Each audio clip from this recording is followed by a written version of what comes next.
How we doing, everybody? Welcome to another episode of Getting Jiggy With It. I'm Will, and today we're opening up Marvel United X-Men. We did get our all-in pledge. Was waiting for the playmat to finally come in. The playmat finally came in, so we're going to go ahead and get this opened up. Now, one thing to note with the core box that I'll be opening here, it is our painted set of minis. The reason I wanted to open up our painted set of minis is to show you guys what they look like when we finish painting them, so that way you guys are aware of what's coming up with our Extra Life milestones. As we hit our $900 milestone, we will be giving away a painted copy of the core box to basically anybody who has made a donation throughout the year, anybody who's a member, or anybody who makes a donation during the giveaway once we announce it. Now, right now, we are doing some giveaways for some other games for Extra Life, so make sure you go check out that video to see what those games are. With that said, let's go ahead and flip the camera over. We'll get into this box, and then I'll start pulling other boxes out of boxes and show you the rest of the expansions.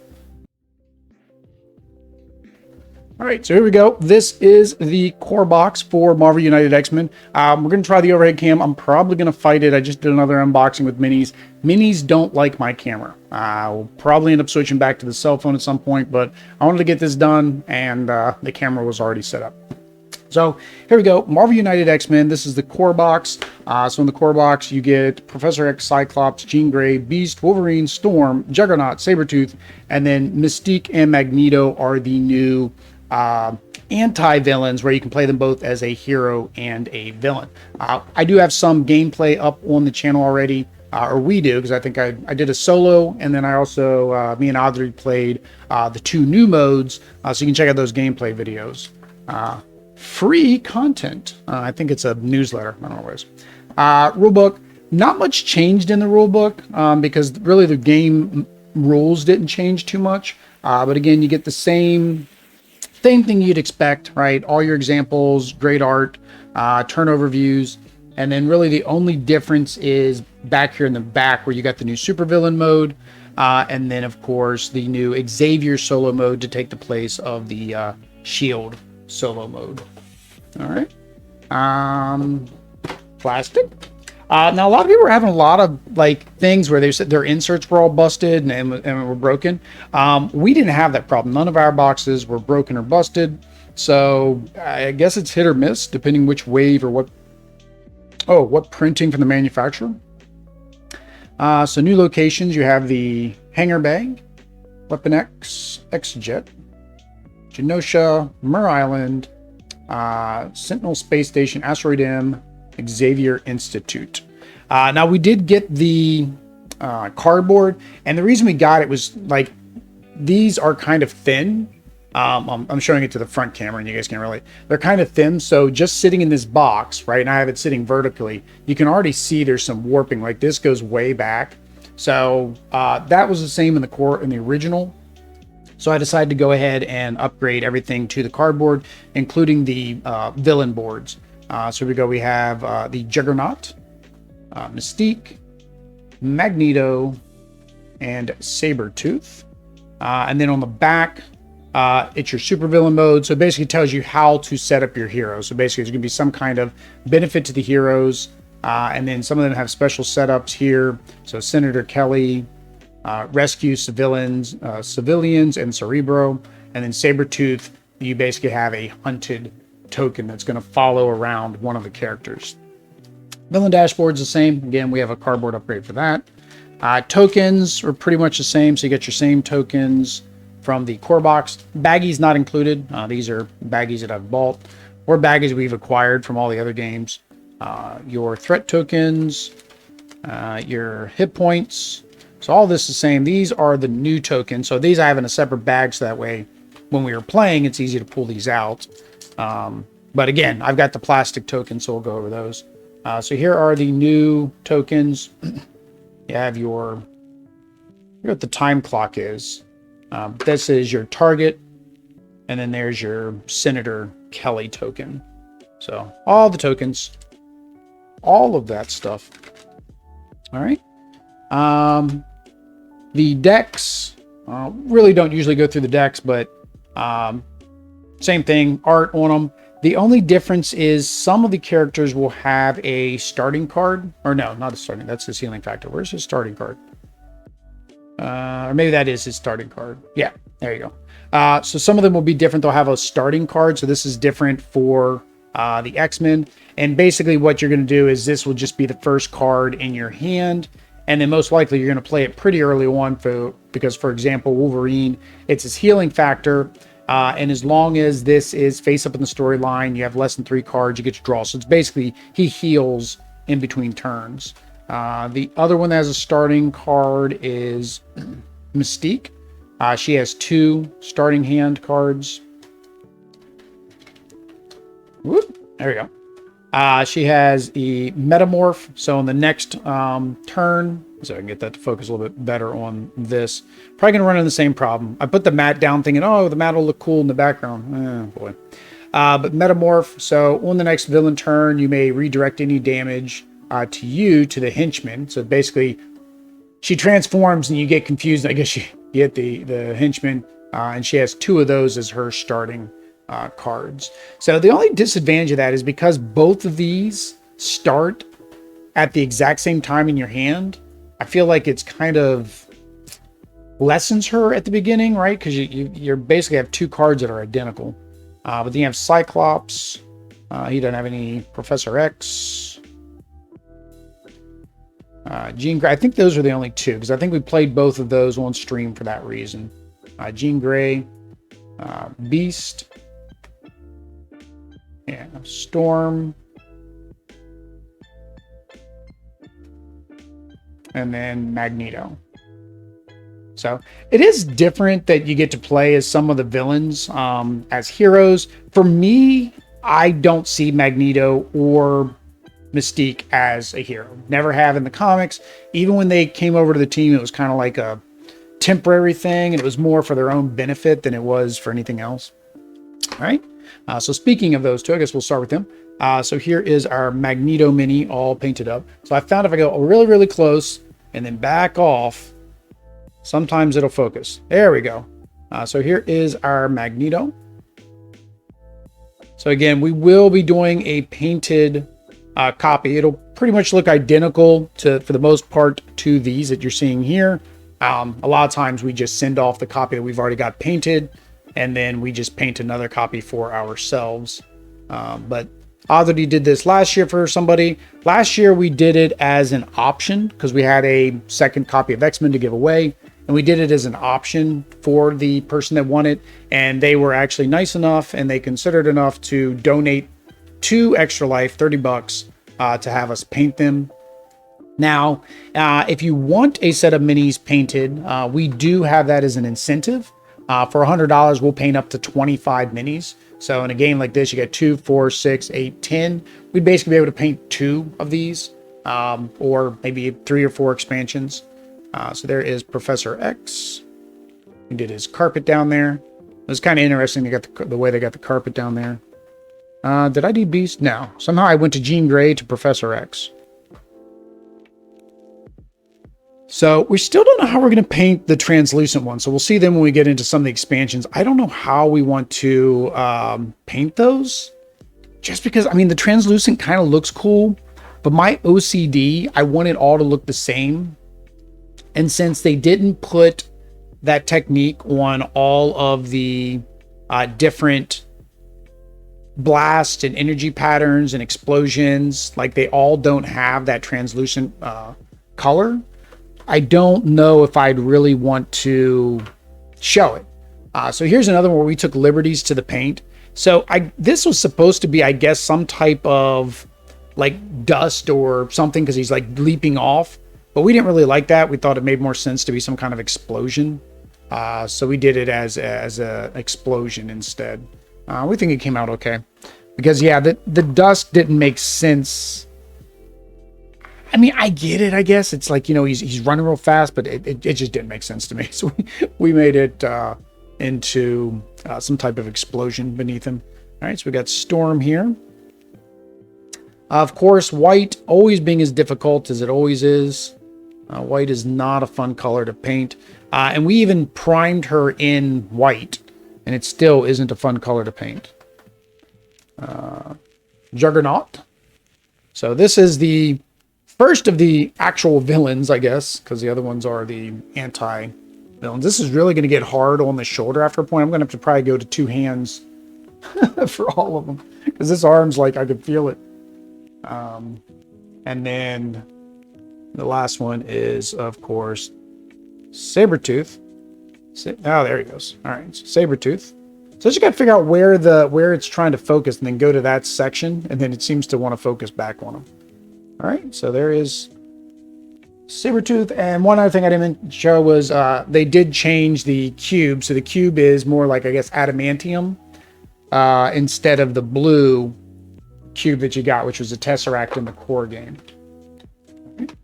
Throw all this back in here. Oops. I need to throw all this back in here first.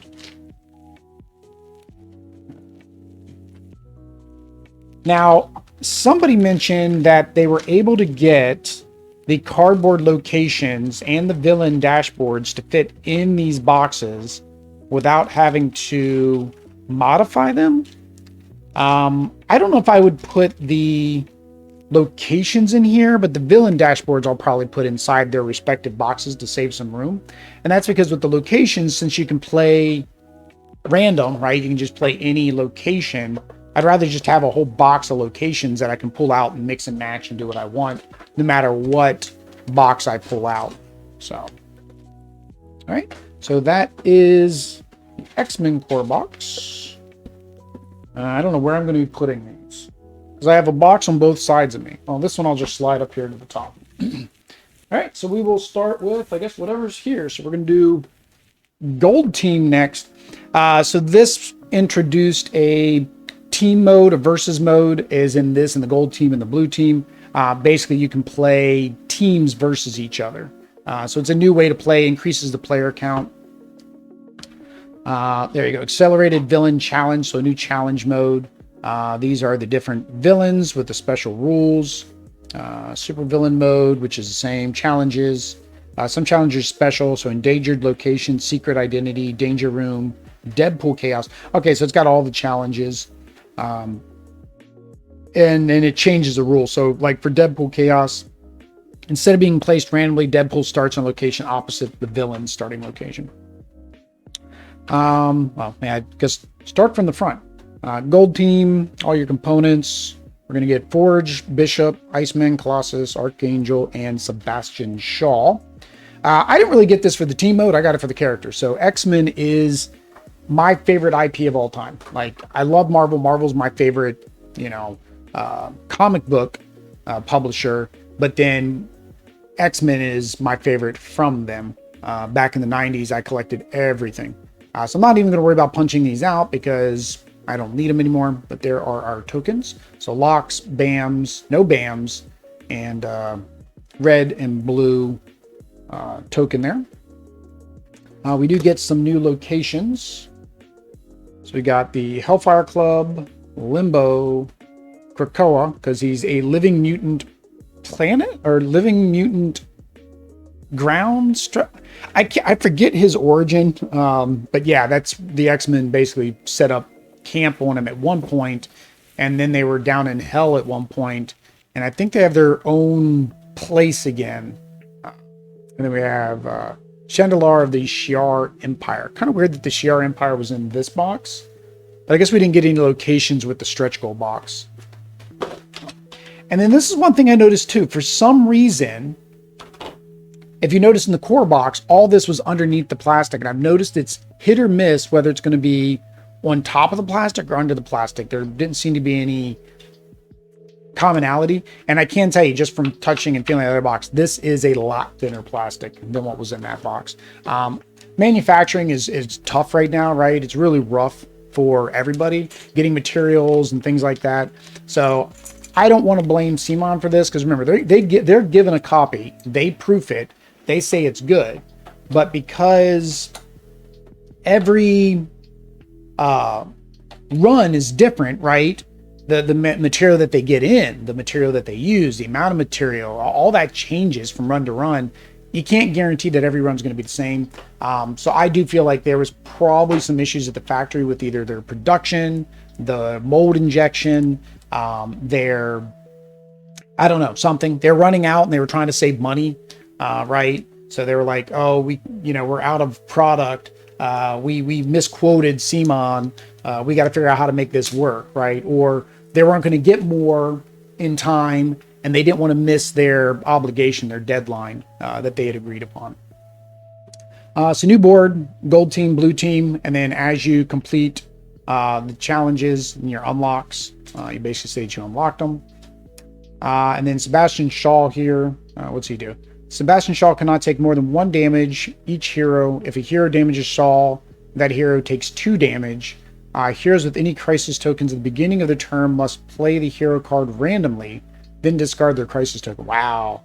So he's rough. So he can only take 1 damage a turn. And if you damage him, he damages you 2 back. You'd almost have to have some type of healing character against him. And then you get 2 movement for attack. And I have water over here, so I'm going to move it to this so I make it easier. Big glass. Lots of boxes to open. All right, so we will go through so the accelerated villain challenge. If that's going to focus for us. There we go. The villain turns take place every 2 hero turns from both teams. Once a villain is under pressure, villain take their place after each team has gone. Okay. It says gold team because it came in the gold team box. All right, so then you get the blue and the gold objectives. So it's the same as the other one. There's just less. So defeat thugs, rescue civilians, clear threats. It's weird that they gave you both in here. I guess because you can technically play the team mode with 1 box. You didn't need both of them because you just use any of your other characters. So Sebastian Shaw. So let's see here. Hellfire Club, return all henchmen still in play to their starting value. Oh, we didn't see the villain cards in the core box. Oh, well. But yeah, so White Queen, White King, White Rook, Black Queen, Black Bishop, Black Rook. And that is Sebastian Shaw. All right, and then Colossus. Let's see, does he have a starting? Yeah, so Colossus has a starting hand.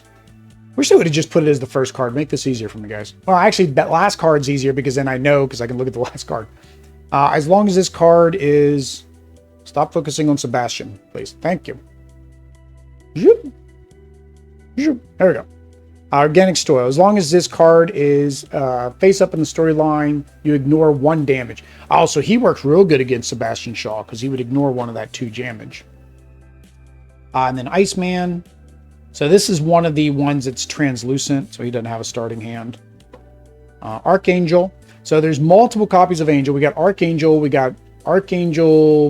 for the Horsemen Apocalypse, and then we have Angel for the first class box.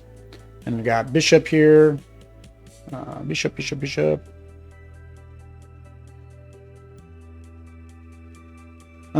starting, so he does have a starting hand. Yep. It's only 1 card. Energy Resistance. As long as this card is face up in the storyline, you cannot take damage dealt from an adjacent location. And then Forge. Forge was a disappointment in the Marvel Zombies campaign because I was waiting for Forge to show up because he had such a huge part in the comics and he never showed up. And the one that was really a big miss, and I don't know why, is they didn't put Sentry in it. And Sentry is basically patient 0, right? They created, spoiler for the comics, at the end of the original Marvel Zombies, they created a closed loop where, because they had crossed over into another dimension and then killed everybody there, they created a closed loop and sent him back to the actual Marvel Zombies. So that way it's only restricted to those 2 universes. Well, it was until Marvel started doing crazy things like they do. All right. So these aren't painted, so we'll see how well it can try to pick up these. Let's go to the camera. Let's try my technique. Go to the camera. Seems like if I go off to the left and then come back, it seems to like that better. Oh, I say that. All right, so there is Forge. Guns a-blazing. Got big old guns. They did a real good job. And then, yeah, you can see his little cybernetics on his leg there. And then we got Colossus, the big man of steel. Would have been cool is if they would add like an extra card for Colossus and Wolverine, so you could do the fastball special with the two. And then if you want to look in comparison, Archangel's got some height on him. There is Archangel. So he's got 2 sets of wings. But I really love the detail that they did, that they get the bases, they get all this extra stuff. We love the chibi stuff because it's so much easier to paint than like something that's highly detailed. I hope they continue to do that. I know they did it with the Marvel Zombies, but I hope CMON continues that trend with their future games that they come out with. So there we go. This is Iceman. Again, I like the look, but I just think it's too disjointed with a painted mini. So let me go back and grab them so you can see how it looks together. I think they look too disjointed. It just doesn't, it's not cohesive when you have a painted mini. And especially I think the way that we paint the minis. Trying to figure out what would be a good representation. We'll do a Jean Grey. So that's what you're looking at. Like we would paint the base. So I mean, we kind of ignore the base and put a black rim around it, but it just, I don't know, it doesn't look cohesive, right? Now for Iceman, it fits because he's ice, he's transparent. So I don't know. I'm torn about what to do. Should we paint the details on them or should we forego it? I think I'll leave this out so we can do a demonstration with a red mini that has just like a fire blast by itself.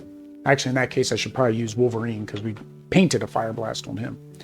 And then here is Bishop. In fact, go to the left and then come to the right. It seems to like that the best. Go to the left, come to the right. Put my hand behind it. It seems to like that too. All right. There is Bishop. So it's the old Bishop with his flowing locks instead of his dreads. I don't care. I like him. I think a lot of what a lot of their design choices were based on the older 90s style. And that's, of course, when I was reading the comics.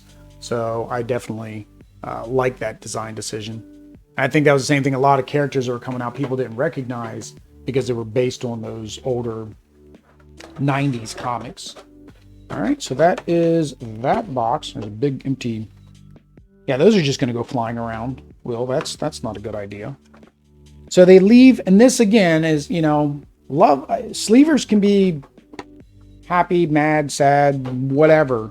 But this is the disadvantage of designing an insert for sleevers, is it's got more space in here than you would ever need. Again, it's also shelf present, right? They want it to look good on a shelf if these were to go to retail, because technically they probably could have gotten away with a box smaller than this for a lot of these. So put that there, and put the lid on this one. I don't know if I'm going to just be building a stack or whether I should probably put them back in the box. Just make this easier. So I got them in the box. I left them in the box because we are moving. So most of this has to be in a box anyway. So it's just easier to leave them in their box, or in the box they came in. So this is Blue Team. So of course, Jubilee, Rogue, Psylocke, Gambit, Mr. Sinister. Same rulebook. Nothing different there. Yep. Same old, same old. Do get new tokens. So we got us some DNA tokens, which is for, of course, Mr. Sinister. And then the unlocks. And then what do we got for new locations? So this was one thing that I did. I mentioned and I complained about in the original as well. I get putting this here because it tells you which set it goes with if you want to put them back in the box. But when you're trying to do random locations, that's not good, right? Because it tells you what the locations are. But yeah, so that was a gripe I had on the other ones too. It would have been better if they just put like a small little symbol down here in the bottom corner. But we have the Excalibur Lighthouse, the Savage Lands, Madripoor, and Mojoverse. So it feels like, yeah, a lot of locations are from the stretch goals. All right. Then we got the Gold Team board, and then the Mr. Sinister special setup. So you get 12 DNA sample tokens equally among the heroes. Wow. Hero starting, you get 2 wilds, 4 movement, and 2 action tokens. So I'm thinking he's a little bit difficult to beat. Hit points, only 5 hit points though. Heroes without DNA sample tokens, threat, all specials. Hang on. Heroes without DNA sample tokens, threat, all special effects on their card. Oh, treat. I read that as threat twice. That's how bad I'm. Jeez. I need some coffee, and I don't drink coffee, I guess. Don't let Oddity hear that. She'll actually be like, oh, you want a coffee? She'll get excited that I'm actually asking for coffee. So we get more rings. Oh, we didn't even try to put these on to see how they snap on. My question is how... Well, they don't really snap on. I mean, they kind of snap on. My question is, how are they impacted by paint? Like, how... Are you snapping on? No, you're not snapping on yet. Okay, well, that's a bad sign. You know. All right, so that one snapped on a little bit easier. But, I don't know, you know. I would think you know who's on your team because you have the cards. Like, you know who's on your team. I mean, they're nice. A lot of people like to mark their minis. But when you paint bases, this isn't really a good thing. Because you, even with putting a varnish on it, you have the chance of damaging the... yeah, see, I barely pushed on that. So, talk about the inserts again. Yeah, I feel like the plastic is thinner than the last one. I'd have to get the original Marvel United out to compare. I haven't done that yet. But some people's were even thinner than this due to manufacturing. So, all right, so same thing here. That's all the same. Mr. Sinister. Grab him. All right, so we got Mr. Sinister here for his deck. Bam. Does he have bam on everything? Bam, bam, bam, bam. Ooh, no, he doesn't. That was, who was a Green Goblin. Every single one of his cards has a bam. Does he have any helpers? No. Manipulator, telepathy, morphing. Mr. Sinister cannot take damage as long as there's threat. Heroes starting their turn. In this location, treat all special effects on their cards as blank. Manipulation. Heroes starting their turn in this location must play their hero card randomly. Yeah, I don't like his spots. That must be why they give you so many bonuses. When you play supervillain mode. All right, so we got Rogue here. I haven't get it to focus on Rogue. There we go, Rogue. All right, so then she got her power absorption. So she's got all the different. That's kind of neat. I like the art on that one. And then Psylocke. So a lot of people don't like the Psylocke sculpt for Marvel Zombies. I don't mind it. I wait to pass judgment for a lot of sculpts until you get them, because they have to make them bulkier so it gives it more detail, because everything kind of shrinks, right? So I didn't have a problem with. I did have a problem with the. I agree with some of them. I feel like they were trying to be conservative with her outfit instead of just choosing a different outfit, because she's had a couple good outfits, and the one they chose is the most recognizable. But then they adapted it kind of weird. So Jubilee, so none of these have starting powers, which kind of makes sense. If you're going to do team mode and you're going to use these 2 boxes, you might want to make it more fair. So it's Banshee. And no starting cards for him either. All right. So Banshee is first. He was the one we were playing with. So go to the left, come to the right. That seems to work. So he is flying with his wings. Not his wings, his aerodynamic suit. So he's going to be fun to paint because of the black and yellow. But the one thing that they do, and there's one thing I like about a lot of the minis that they do, is it's got these indents. So it's easier to keep the paint where it needs to be. And that's why I recommend for like anybody who's doing painting and wants to paint, grab a chibi style game like a Marvel United. It makes it so much easier to get it painted. So we're going to come left, we're going to come right, we're going to not focus in on Rogue. Now Rogue looks kind, this is a weird choice for an outfit on her. If I can get it to focus on her at some point, you guys can see how that's weird. Oh, it does not want to focus on her at all. Come on, there we go. Holy cow. But yeah, it's kind of like big poofy hair, which she's kind of always had, but it looks more like that 80s hair. And then she's got the jacket going on. It's not really her classic outfit. Speaking of classic outfits, right, compared to Psylocke. I mean, it's cool looking. I mean, I like the mini. Rogue is one of my favorite characters. And here's a good example of what I was talking about with them not using the effect on every mini. This should be pink. This should be that translucent pink. Even as I wouldn't even mind if his cards were translucent pink, right? To keep it consistent between the different characters, right? But they decided not to do that, right? They decided to use it sparingly, which is fine.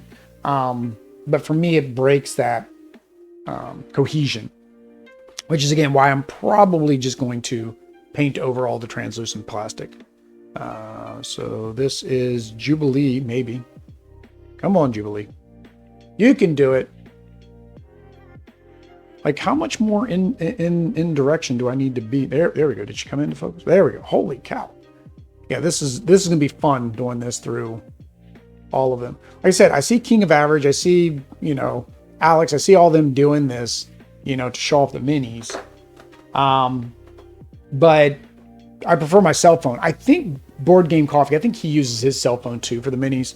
I really should just stick with the cell phone for the minis instead of going overhead. So here is Psylocke. So same thing, they used her classic outfit here. But doesn't appear that they did the same same job. Again, different sculptors making this and Marvel Zombies. Put that in there so the rings don't go flying around. And then we got Mr. Sinister. So he's kind of red, so he's kind of hard to see with the light there. I like these. Love that texture. Lot of texture there in his cape. Woo. All right. All right, so put all this back in here. Yeah, see, it doesn't even really fit. So you kind of do need the two wells, but we'll deal with that another time. Boom. And see, even here, like, they don't have it where this is double indented. So like these are sitting slightly higher, right, than this, meaning that could have a tendency to warp down over the bulkier item. And if you put the villain board, then it's going to warp as well, right? Just always have this, that way it weighs it down. That's what you got to do. That's what you got to do. All right, so that is blue team. That is another base game box. So we're not going to open that. We'll open the cardboard. I think the cardboard and all that stuff last. After the stretch goal box. So the stretch goal box is in there, so we'll do that one after. At the end, before we do the components. Or maybe I'll do the components and then do the stretch goal box. I don't know. All right, so Deadpool box. This one a lot of people felt let down about. I was kind of in a yes, no mixed camp. Because I do feel like they could have done more than just a whole bunch of Deadpools. They could have done Gwenpool. They could have done Spiderpool. They could have done the Deadpool corpse, right? So they could have done Poolhead, Kid Deadpool, Lady Deadpool. They could have just done the whole gamut of the Pool corpse, and they didn't. They could have even done Deadpool Core, or no, Mercs for Hire, the Deadpool comic. Where it was him and then like Slapjack and the different ones there as a boxes. But instead it's just a whole bunch of Deadpool. So yeah, I like this. Where it's got the like when we get to his card, you'll see it. He taped over, I think, Wolverine's card for his card. But let's see here. Total score, Deadpool's chart. 50 plus, you're a cheater. It's over 50, you clearly cheated. 40 to 49, Legend, Dairy, Slow Clap, you were a worthy opponent, Bow's Head. 25 to 39, Big Hero, not bad, you almost made me break a sweat. 10 to 24, Street Level, Hey, That was actually pretty respectable score. Not 0 to 9 participation award. Well, you tried. You failed miserably, but you tried. Negative epic fail. Wow, you were worse than my favorite movie appearance. Worse than my first movie appearance. That's a pun on Green Lantern for Ryan Reynolds. All right, so here is the Deadpool board, and mine has a nice little bend in it. Again, got cardboard. Don't really matter.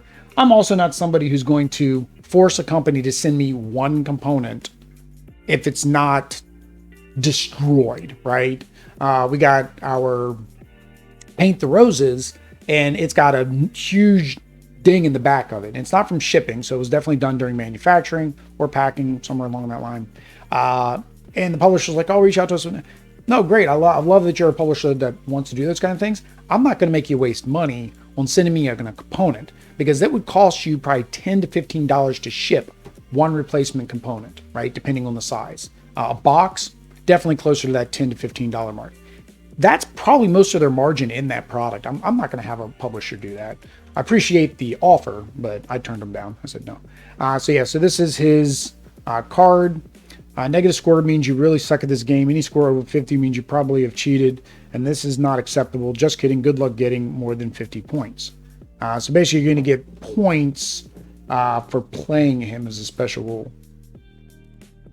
So in here, like I just mentioned, right, about how there's no consistency or rhyme or reason of when they put them above and when they put them below. Well, this one, they're below.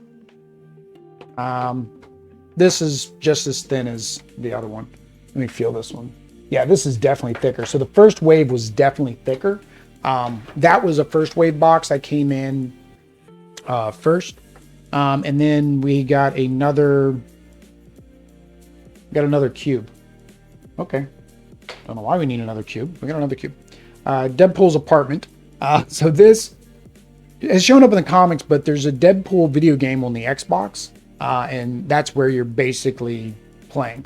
Bob, agent of Hydra. So he is an anti-villain, so you can actually go against Bob. I thought that was kind of cute.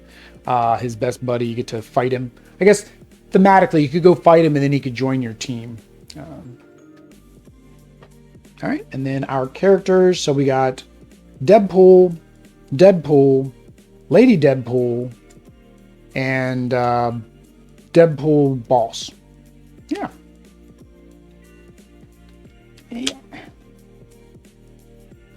A lot of cards. All right. So what do we got here? So this is the Deadpool Chaos Challenge. Drop this card on the table and place Deadpool in a location the arrow is pointing at. Anytime a villain ends their movement or a hero ends their turn in Deadpool's location, draw the top card of the Deadpool Chaos deck and resolve it. And that's what this guy here. So it's the Deadpool Chaos deck. It can be combined with any game. Kind of feels really weird in the Deadpool deck. So this is his art on his little unicorn. Out of the way, nerds. Move all heroes and villains to this location to the opposite. This one, he's got a Hulk pool. Deal 2 damage to each hero and villain in the location. Discard civilians and thugs. Lady Deadpool. No ticket. This is cute. I like this. It's all like stickers. Like he stuck stickers to his card. Yeah, so he's like, he took Rogue's card and then he... It's crazy. Oh, Magic 8 Ball. Oh, I like that. So they've got Dogpool in here. They got Headpool in here, but it's in the Chaos deck. Okay. They gave a nod to it. Did they have Kidpool? I don't know if I saw Kidpool. Hulk, Lady, Music. Deadpool, and he's in a pool. With a pool noodle. Rock. X-Men. In-laws come to visit. Playpool, carpool, surprise party. Oh, there he is, Kidpool. So that's nice. They got a little nod to him in there, so I got to give them credit for that. I would have preferred them to be playable characters. Headpool, I think, would be really cool if you could find some neat mechanic to do. So this is the Deadpool villain deck. And did you wash your hands is the ability. I can't stand people that are always late. Deadpool. I really don't have time to fill all these card effects. This card don't do anything else other than placing stuff. Also don't really feel like moving right now. You know, See all those civilian tokens? Add one in every location. So rather than just saying add one in every location, no, it's hard to believe it. Sometimes it happens. That effect in the games are similar, but not so similar. So you have to write something even if nothing really happens. Want to be useful? Add one thug in every look. I like that. That's funny. All right. Wasting your time. Oh, look, a boring threat. What are you even doing? Okay, so all of his threats require certain tokens to get rid of them. So that's a little bit different. So here you need 4 wilds. I love watching heroes try to clear this. Only wilds can be used to clear this threat. Grants plus 5 extra points when cleared. Huh. Only wilds. That would make it hard because usually you save your wilds for other things you need to do. And then we got Bob. Hydra of Agent is the other villain. Does he get a BAM every time? He does. So Bob BAMs every time. What is his BAM? He has a BAM on every card. If there are no heroes in Bob's location, increase the savings tracker on the retirement plan by 1. Otherwise, his retirement plan decreases by 1 for each hero at Bob's location. Okay, so you want to stay with Bob. If you stay with Bob, then that goes away. So his retirement plan is here, so that's why you need the cube. That's why they put it in here. So that way you can play this without, well, you still need a core box because you need all the other tokens. Yeah, I don't know why they put the cube in here. Makes no sense. So his henchman is Kingpin, Green Goblin, Taskmaster, Tiger Shark, MODOK, and the Red Skull. This set makes no sense. It's Deadpool. I guess it's not supposed to. So here's regular Deadpool. Yeah, so he's got his guns ablazing. Where's Gunpool? I guess this is Gunpool, but he only has 1 gun there. So breaking through the 4th wall. You must draw the top 2 cards from the Deadpool Chaos Challenge deck. Choose one and resolve it. So do you not put these in if you're not playing the Chaos deck? That's actually a good question. Now I wonder if you leave these out. So how many cards would he have in his deck if you leave those out? 1, 2, 3, 4, 5, 6, 7, 8, 9, 10, 11, 12. So you would have 10 if you take these 2 out. You would have to. It probably says in the rules. But I noticed this too.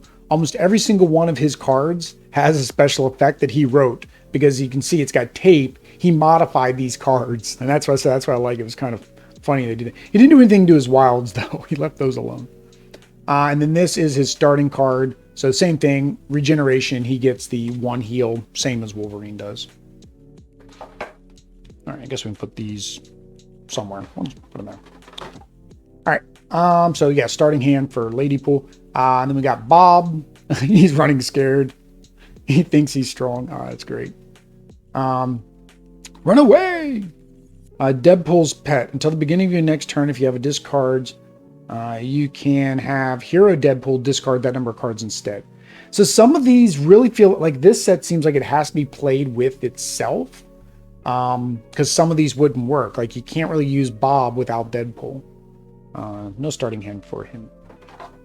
And then Lady Deadpool, resistance to everything, Master Assassin. She's cool. Totally unpredictable, eating a pizza. I thought Lady Deadpool didn't have the cancer that regular Deadpool did. I didn't think she had the scars. And then same thing, regeneration, regenerative healing factor. She can heal. All right, so there is the first one. So this is the villain Deadpool. And this is why people felt like it was a waste, right? They could have made a purple Deadpool and been perfectly fine using them both as the hero and the villain.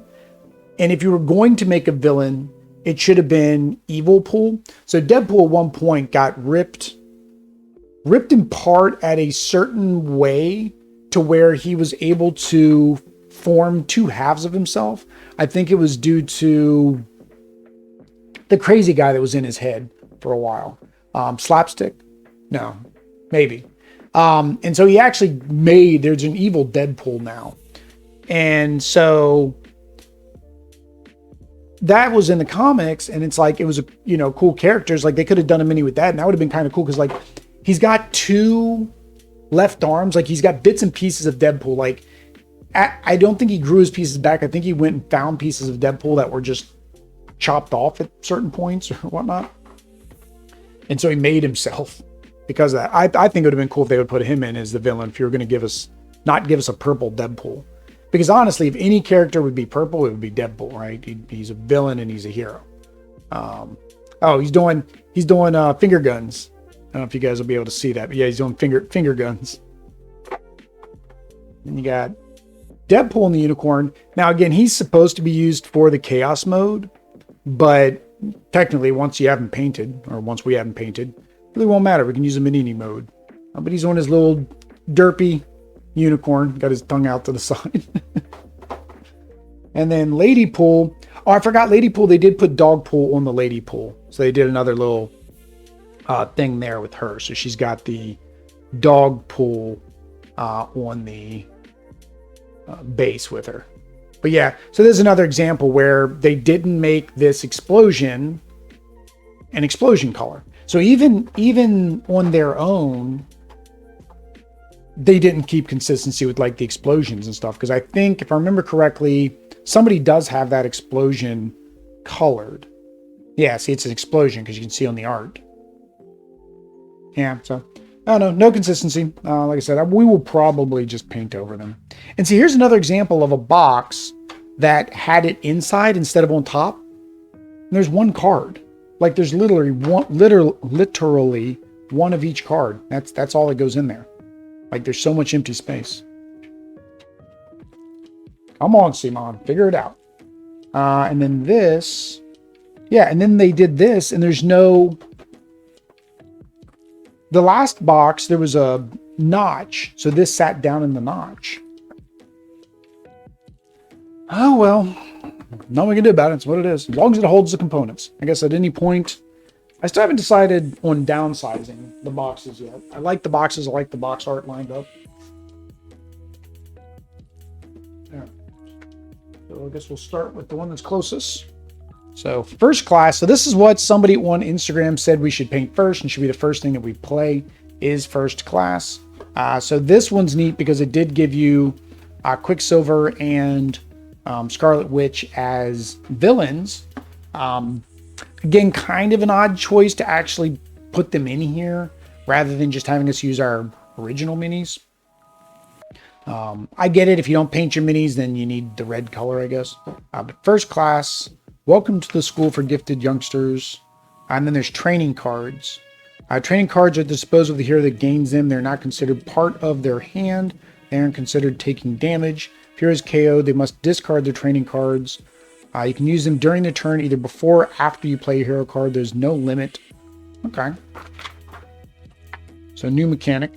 There is the danger room. So they added the danger room in here. First class danger room. Get one training card. So it's different than the danger room in the main box. I missed the danger room in there. What was the danger room? Maybe the danger room was with the expansion? I thought the danger room was in the core box. All right, so we have Island M, Island Magneto, Cape Citadel, and Xavier's School for Gifted Youngsters. So that's, you got it twice. You got it in the core box, and then you got first class. So you can see how small it was, and then it got bigger. Or probably destroyed one of many times before it started looking like that. You may draw cards until you have 3 in your hand. Another hero in this location may either draw cards until they have 3 in the hand or gain one of these benefits. So I don't know why you would ever play with that one. You get 5 spots, but you do start with 1 thug. And then these you play together, so that's kind of cool. It's a dual villain. So you have Scarlet Witch and Quicksilver. Each has their own BAM effect. And then I'm going to imagine the cards are going to have like a turn order type effect. Special Scarlet Witch and Quicksilver start at the same location. And then heroes get 2 wilds and a punch for superhero mode. And then some frost tokens for Iceman, I would assume.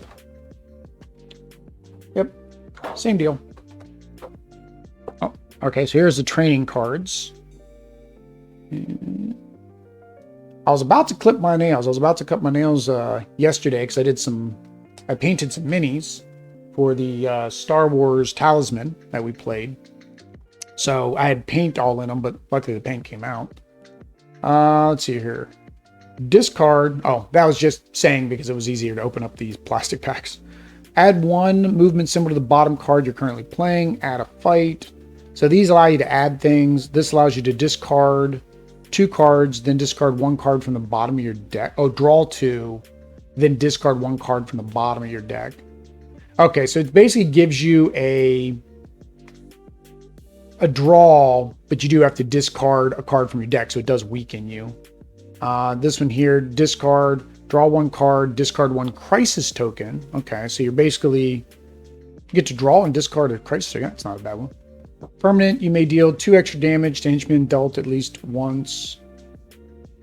Deal extra damage. Add an action token. If you used any of these, gain an extra. All right, so those are kind of cool. I like these. These would kind of be, I don't know, I guess, technically it makes the game easier. So if there's a boss that's like, you try and it's just hard, throw that in for one game. Probably makes it a little bit easier. Or if you're playing with young kids, that would make it easier. Well, I say young kids, but all kids have different levels of aptitude for gaming, right? Danger Room Challenge. Attach a danger room at their start location. Once the threat has been cleared, heroes can choose to use the danger room's in-turn effect installed instead, drawing a training card. These grant either permanent effects or must be discarded once. So really they wouldn't be too powerful because you'd have to do it as an in-turn effect. So, all right. So we have Cyclops, Optic Blast, Marvel vs. Capcom or X-Men, either way. No starting cards for him. And then we got Marvel Girl. So she's got a couple wilds, telekinesis, so she can attack or defend in adjacent locations. And then Iceman, let's see what his ice cubes are about.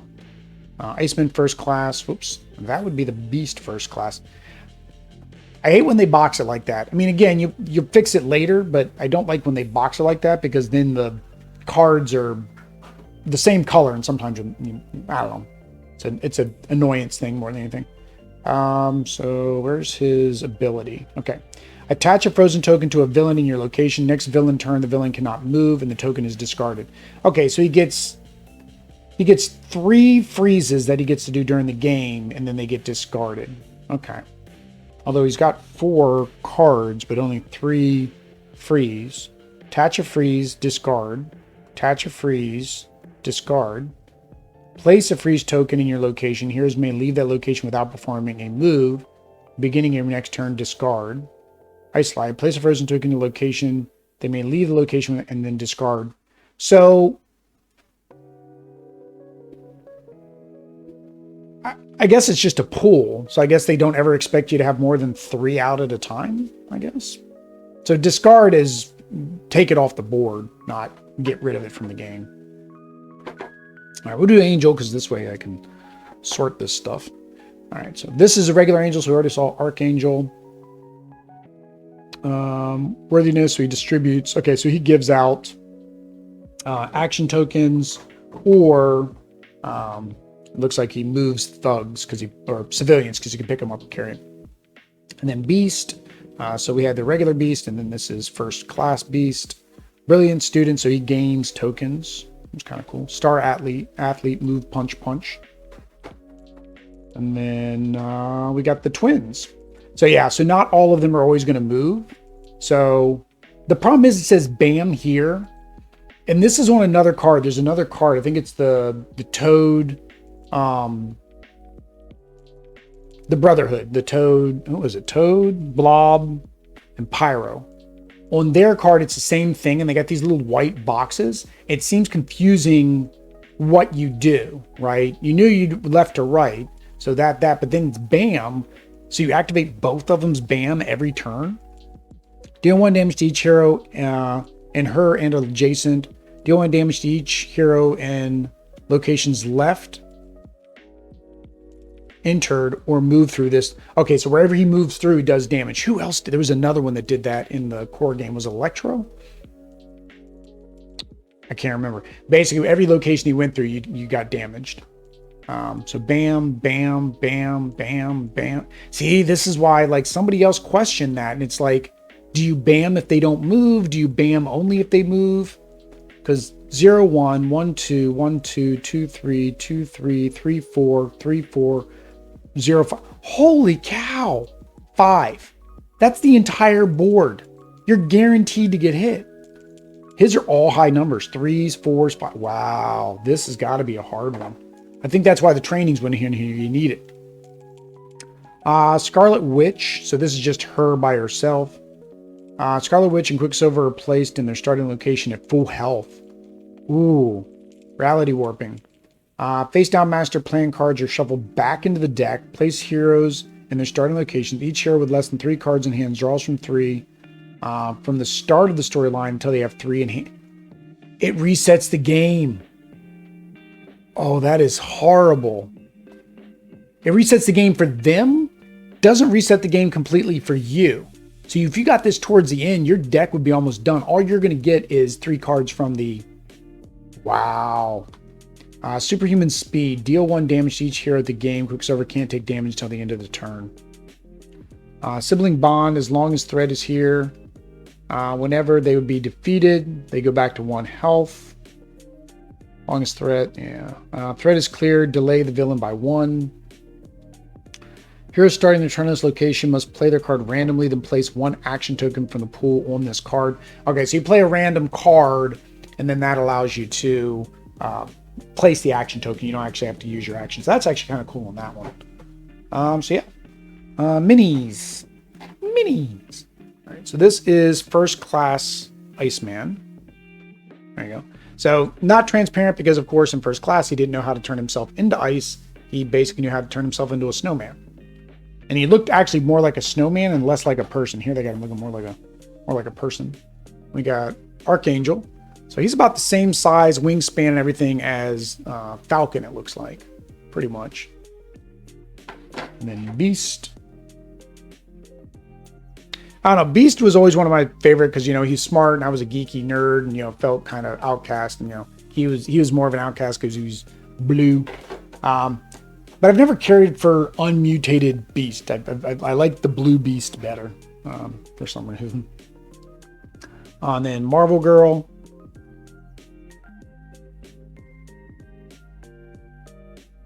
They've all got their bell bottoms on, which is kind of funny. Cyclops.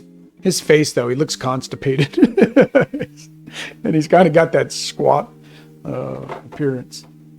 And then Quicksilver. So, of course, we're going to paint these. So, for us, it won't matter if they're heroes or villains. So, with, like, for example, Scarlet Witch, we'll be able to use either one of the minis as our hero mini. Similar to the Venom, right? We have 2 Venom minis, and you can pretty much use them for the hero or the villain. There we go. That is that. Was this an above or a below ground pool? This was an above ground pool. Although, yeah. So this one actually, they built the little insert, so it's actually different levels. So that's nice. But yeah, so you can see these cards warp.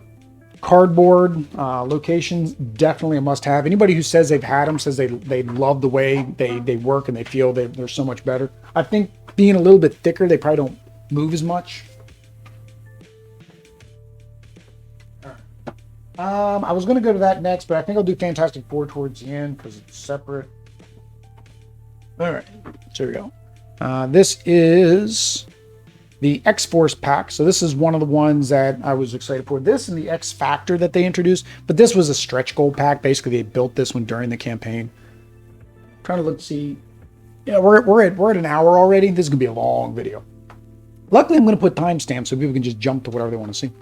X-Force, created by Cable, of course. And then Cable, Domino, Shatterstar, Cannonball, and Strife. Strife is basically a clone version of Cable, who's evil. And then you got hazard locations. Hazard location challenge makes the play area even more dangerous, forcing heroes to carefully consider whether it's worth to clear the threat only to deal with the location's intrinsic menace. During setup, include 3 hazard locations among those of the game. Hazard locations are marked with a special symbol. More hazard locations may be found in other sets. Latveria for Fantastic Four, Apocalypse's Pyramid, and Horsemen of the Apocalypse.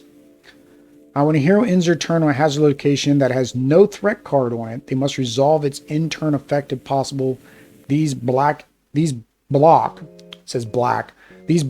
of turn effects are mandatory. Oh, these black end of turn effects are mandatory. I guess it's going to say on the bottom of the thing.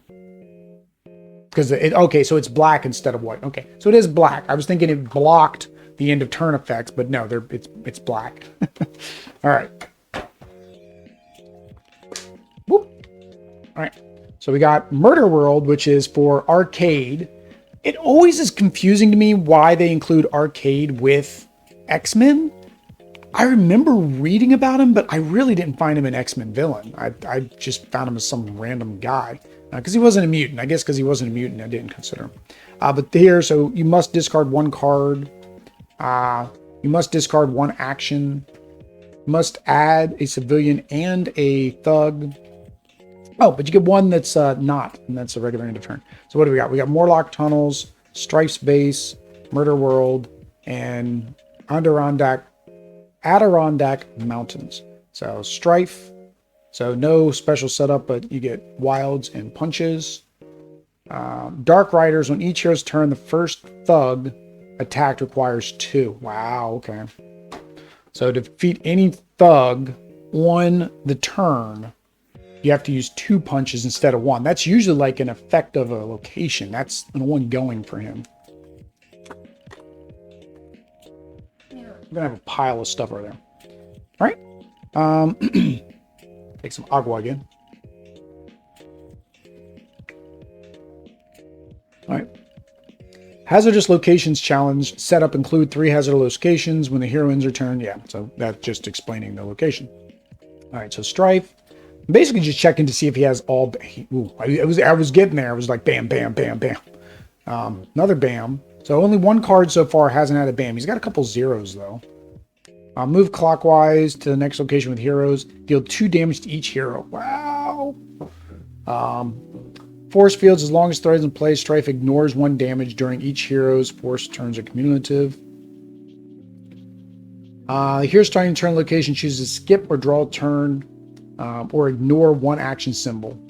Oh, that's a legacy virus. Legacy virus is muy malo. All right. So we got Domino. So Domino should have like a lot of wilds because her whole mutant ability is luck. So kind of like Black Cat. Somehow she's not a mutant. I don't even know how Black Cat got her luck ability. But Domino's the same thing. She's just lucky. Okay, so everything was 1. Now she's got some 2s. 1 wild. Another wild. Okay, so she does. She's got a lot more wilds. Okay, so she's going to be fun. Probability manipulation. If this is the latest Domino card in the storyline, BAM effects of the henchman are canceled during the next villain phase. Problem is he doesn't have any henchmen with BAM.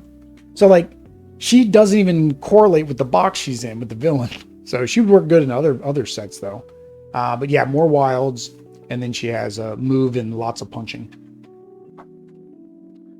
Cannonball. Oh, actually I forgot to check. Does she have a start? No, so no starting card for her. Cannonball. He's fun. I like the whole family's actually mutants, and his sister's Husk. And then he's got there's like 12 of them. I forget how many turned into mutants. I think only 3 of them that have turned into mutants are actually still alive, if I remember correctly. The rest of them either died of, I don't know if it was natural causes or X-Men causes. Shatterstar, so you have Shatterstar, and then you have Longshot, who is basically a clone, which makes, I think he's a clone in the past of the, and then gives birth to, it's a father-son clone situation. It's really weird. He's like his own grandpa. Yeah. One of the weirdest probably storylines or out of timeline continuity things you've got in the comics is Shatterstar and Longshot. And then you got Cable, telekinesis, so he's got psychic. Okay, so he's got a bunch of wilds too. He's got techno, active, manipulation. Discard one card in your hand to the bottom of the deck to perform 2 wilds. All right, so you basically, but it's to the bottom of your deck. Oh, that other one said to the bottom of your deck, not from the bottom of your deck on the training room, I think. So I was reading that wrong. Okay. Techno, organic, psychology, punch, and you may draw 3 cards until you have 3 in your hand. So it's basically a heal. Okay, that's kind of cool. No starting hands. No starting hands for him. All right. So Cannonball is another one of those ones where they did not use, and I think they could have used they used the red more for just flames than anything. So they didn't put them on all of them, but I love his detail. Like, he just looks so cool looking. Now, these spikies that they do for the explosion, I'm not quite a fan of those. I don't think it looks right to have him as little spikies. All right, we got Domino, who doesn't want to come out. Come on, Domino, it's your time for the camera. And then she's got a sentinel finger there, which is kind of cool. So there are sentinel parts on some of them. Which kind of from the back right there looks like, with the pouches, looks like Black Widow's figure. So if you didn't paint her, you might get confused if you didn't look for the sentinel finger. All right. Speaking of sentinels, we definitely got to look at those guys, right?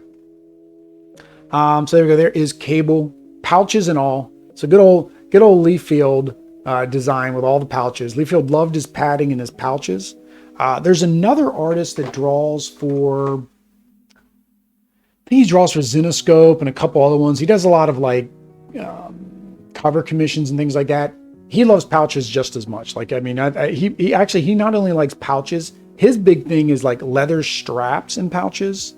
And so like all of his characters, like female, male, whatever, they're loaded with pouches and straps. So I'm guessing Liefeld was a big influence when he was growing up and learning how to draw. All right. And then the last one is Strife. So good detail. Got the pattern there. Little swirls in the cloak is pretty cool. And again, love that they have the textured bases. Just makes it that much better. And this is another one of those ones where they did it on the inside. Again, no rhyme or reason. There may be a reason why they did some inside, some outside, but to me, it just feels like they had different people working on the inserts. And the guy that did the inserts here, he kept putting them inside, and the guy that did the other inserts kept putting them on the outside. All right. That's X-Force. All right. Horsemen of the Apocalypse. So this will be our third angel figure. So we have Famine, War, Pestilence, Death, Apocalypse. No heroes in this box. This is to be played like the Infinity Gauntlet, right? So it's a multi-part campaign kind of that you'll play. Prelude to the Horsemen of the Apocalypse mode. And then you got the Battle Against Apocalypse, extra Horsemen of the Apocalypse setup. Oh no, he's got all of his horsemen here, so maybe they all start together. Or they come out at certain times. Okay. Always will always be faced in the following order. Famine, War, Pestilence, Death. Each horseman is treated as a villain, not a henchman for the effects during the prelude game. But are treated as... Okay, so you do a prelude game, and then you battle Apocalypse, and whoever you don't take down in the prelude, you also have to fight with Apocalypse. That's right. So there's 2 trackers. There's an Apocalypse tracker and a survival tracker. Okay. So here, I mentioned earlier in the other box that the Deadpool box that they didn't do this. So again, I think it's different people designing them. See how this one's got the little notches. Now, it doesn't really keep it in there. Now, the cardboard is probably thick enough it'll keep it in there. But there you go. Famine, War, Pestilence, and Death. Lady Deathstrike, Archangel. I'm not sure who these 2 are. I don't remember who he used for those 2. And then you've got Apocalypse, which is another hazard location, and the Starlight Citadel. Then you got Apocalypse. Specials rules: if at the end of the villain turn, 1 or more heroes have taken any damage, increase Apocalypse by 1. His tracker. When hero is KO'd by Apocalypse, he doesn't activate his BAM. Instead, the tracker goes by 1. Once Apocalypse can be damaged, each damage that would be dealt increases the survival tracker by 1 instead. Each completed mission increases survival tracker by 2. The heroes win if the survival tracker surpasses the Apocalypse tracker once 2 missions have been completed. Special setup, set aside the master plan cards. Age of Apocalypse begins. Place on top of the deck. So can you not play? I guess you can't play Apocalypse on his own. And this was another one that I don't get at all. I think somebody realized that there was Apocalypse, the clone, the younger version clone of Apocalypse, right? Or the reincarnated version. I forget what name he went by in the comics. And I think they're like, well, he was a good guy. So they're like, let's make Apocalypse a good guy. Now, Apocalypse has done good things. He's teamed up with the X-Men, but he's not a good guy. He was probably even more than Magneto and Mystique. He was even more on my why is he a good guy character list. But yeah, it looks like you can only play Apocalypse in the Apocalypse mode. Well, that's disappointing. I'd be better to be able to play all of the villains in all like solo modes. All right, so what do we got here? So this is a bunch of pretty cards. So this is the Prelude. I don't know. That's Famine's deck. And this is Apocalypse deck. All right, so I guess we'll go through them and figure this out. All right. So this must be the Prelude. And they've each got their card. Now, the thing is, it's got their picture on the back. And you got War. You got Pestilence. So it's kind of weird that these aren't... Oh, I guess they do have to be separate because if you defeat them, you're not going to have all of them in the next round. So they have to be their own. Yeah, and then Horsemen of Apocalypse. Shedding Chaos. This threat influences Shredding Chaos Master Plan cards. Fear Rising. This threat influences Fear Rising cards. Okay, so it's right here. Shredding Chaos, Fear Rising, Spreading Destruction, Horseman Calling. So each card for the color matches the threat location. Yeah. And then there's the gray one. Okay. I don't know. Be interesting to play. Okay, so I said, oh, it's kind of like Infinity Gauntlet. No, this is completely different than Infinity Gauntlet. So definitely think this will be kind of fun. So this is the Apocalypse deck. So in the Apocalypse deck, you've got each of the individuals. So this is definitely for the Prelude. It just plays, I guess, a little bit different. Ooh. And then this has them and him. So the first 2 available horsemen activate their BAM.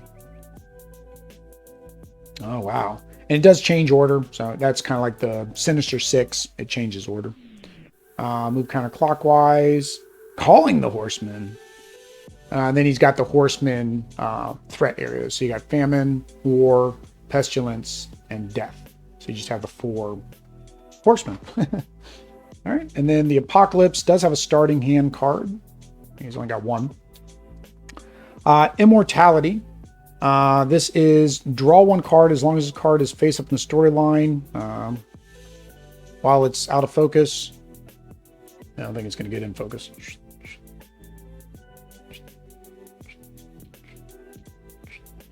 That way.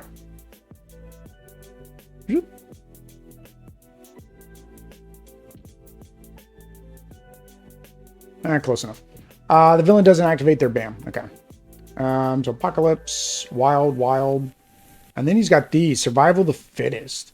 You must deal 1 damage to everything else in your location. Discard all civilians there. At the end of your turn, turn this card face down. Oh, so you're basically being greedy. You're being Apocalypse. So this one's actually more thematic. So I was kind of saying with Magneto, but they actually made him a villain as a hero. So you're going to be doing things. You've got cards here that basically he's being selfish. He's just being him. He only cares about his end goal. And he's got a lot of wilds too. And the problem is the next person won't be able to use those. Oh, that's so cool. All right. I'm excited for that one now. I wasn't excited to play him as a hero before, but that did it. And then, of course, The tiny red cube. I was about to put the lid back. When I keep doing it, I put the cards up. I'm thinking it's time to clean up. We got to go over minis. So here is Angel. And he is a big boy.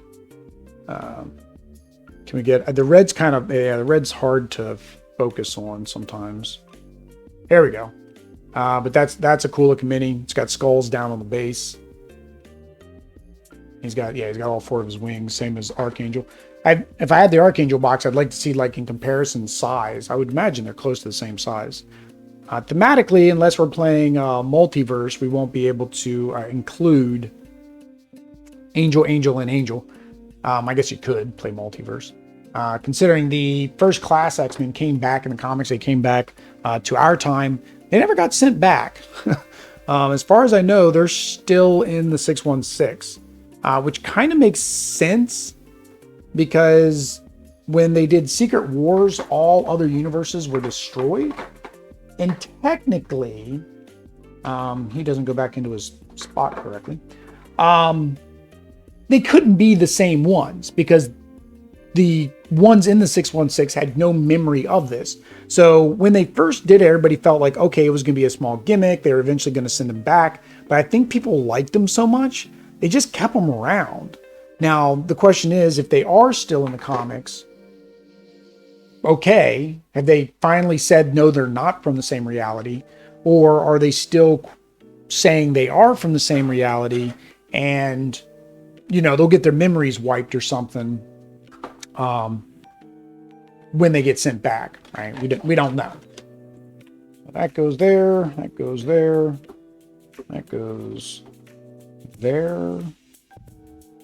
I don't know. I'm complaining about the inserts, some being on the top, some being on the bottom. I don't even remember. I'd have to go back and look with the original core box if some were on the top, some were on the bottom. I almost want to think they were. All right. We're getting there. We got three boxes there. The stretch goal box, and then all of the cardboard and tokens and bits and upgrade components. All right. So this is the Phoenix 5. So it's another multi-mode. Maybe this is the one that's more similar to... No, I think this one's more similar to Sinister 6. Phoenix 5, Master Plan, Phoenix 5 Campaign. So it's a campaign mode. Super villain campaign mode. Okay, so this one's a campaign. It's kind of weird, but theirs are tiny. So they have tiny little things. And then they got special setup. Replace the Defeat Thugs mission with Train Hope mission. For each villain that has been previously defeated, replace one random threat card in the Phoenix Force card. Phoenix Force and the hero's starting location, swap it to the next regular. And you get a lot of bonuses for the supervillain mode. So that's Namor, Magic, same thing. Okay, so the special setup's the same one, probably all of them. Yeah, okay. Colossus, Emma Frost, and Cyclops. Again, another complaint during the campaign was, so many duplicates when there were still so many mutants left on the table. Marvel Zombies had the same complaints. I agree and I disagree to some extent. It's fun having these extra characters, especially if they're villains. But again, you could have just made them purple and used the other character. But then you're like, well, they don't look the same, right? They don't match. They're not. And then that's where I agree to have them, because for me, the disconnect of the image you see and the miniature you're playing with is greater, right? So I want them to kind of match. So this is the Train Hope deck. So you have move and fight to train hope. And you have Hope Summers, the hero. Oh, this is weird. So they had these first. That's kind of... All right. So they're just in a different order. I thought I was messed up here. So we got the hero first. So we got Hope Summers. Looks like normal stuff. She's got 1 wild, 2 wild. Embracing Destiny. Discard a card at the bottom of your deck to clear a threat from your location. Yeah. So I guess that's cool. And you got Namor. Underwater Battlegrounds. As long as there are any crisis tokens, Namor cannot be damaged. Okay, so that's all. So it's all the same. So they get the same for their whole thing. And then Namor, bam, bam, bam. More or less now, it's like, I'm looking for the BAMs. Most of them are BAMs. Flood, discard all civilians. Ooh. Imperious Rex. Deal 1 damage for each Imperious Rex plan card in the storyline. Ooh. All right. And magic. So she has Limbo Demons. Deal 1 damage to each hero. Limbo Prison. Civilians in this location require 2 to be rescued. Heroes leaving must use 2. Demonic Interference. Heroes starting their location. Treat any special effects as blank. No bueno. No bueno. All right, so then you got Phoenix. I don't remember if they did this on the original. A full art card like that. Because I know that's one of the struggles we have with like painting, is that there's never a full art card. No. Okay, so it's that one card because nothing else happens. She just bams. Okay. I was getting excited and I was like, I didn't think I'd ever seen that before. Bam, bam, bam. Okay, so she stopped bamming and then she started back up again. Limbo is my playground. Each hero in locations with a threat must discard a card to the bottom of the deck. Demons Rise. If there's any Limbo demons, I'll put them back into play. Oh, that's not good. Colossus. Deal 2 damage to heroes. All right, yeah, so that's the normal deal damage. All right. BAMs. Restraining Power. Hero with the most cards in hand in Colossus location must discard the hand cards. Just kind of briefly covering them. I was covering at the beginning. I wasn't covering as many cards, and then for whatever reason, I started covering more cards. I need to stop doing that. I was really just covering their threats. Heroes start the location cannot perform wild. Cannot. Okay, so they just can't perform something. Heroes take a crisis. Before drawing their cards, heroes must discard. Well, that's not good. Bam, bam. All right, stops. It always seems to stop at that 3. So basically, if that 3 has a BAM, all of their cards have a BAM, it seems. Because all the ones that stop, it stops at that 3, and then it goes. Because 0, 1, 1, 2, 2, 3, 4, 5. Then it goes back to 0 again with her ability. So she doesn't move when she uses her abilities, but she gains health for each threat. Okay.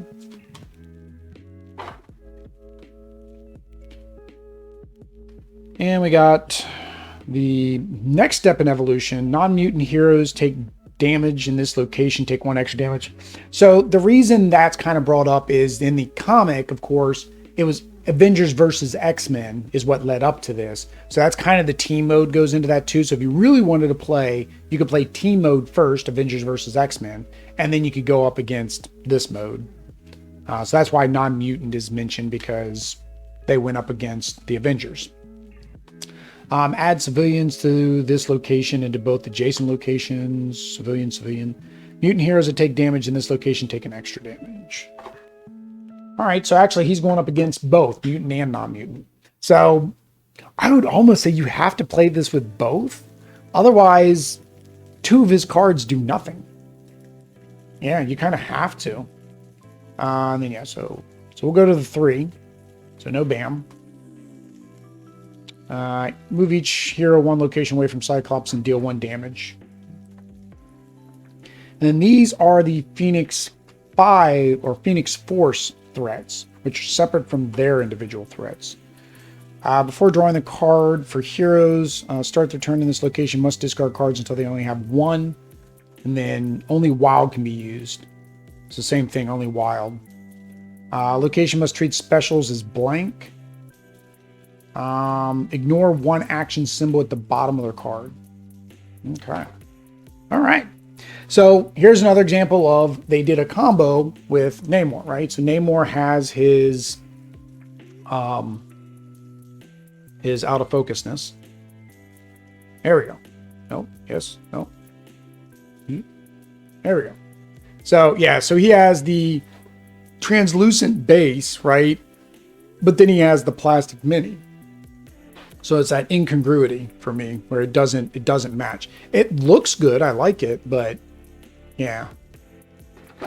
And then here's an example again. So why doesn't Magic's sword have a flame on it, right? Why isn't this translucent flame? It would look cooler with that, right? They would have just, they could have just done her whole sword in the flame, even though, you know, not everybody's going to paint it. And then here is our second Colossus. So I kind of like the Phoenix Force Colossus. I like his armor that they had going on. He's had a lot of different armors. Some of them look really good. Some of them don't look so good. And then, of course, you have Emma Frost. I was about to say Jean Grey, but I'm like, no, she's a bigger one. She's in a different box as the Dark Phoenix. So Emma Frost as the Phoenix Force. And at one point, they were getting the Phoenix Force back, and they were going to put it in the Stepford Cuckoos, I think. I think part of it is still in them when they brought Jean back the last time. And then Cyclops. This was one I didn't like. His little visor was just really weird looking. He doesn't have much detail, though. And then Hope Summers. And I, for the life of me, cannot remember Hope's powers. I don't think it's psychic. I don't think it's... Is it she can take other people's power? I think it is. I think it's very similar to Rogue. I think she has the ability to take other people's powers by being around them. But she doesn't take them. She use, I should say. Compared to Rogue, who takes... Yeah, see, like, it even looks like it was kind of designed at first for it to go in there. Go down there.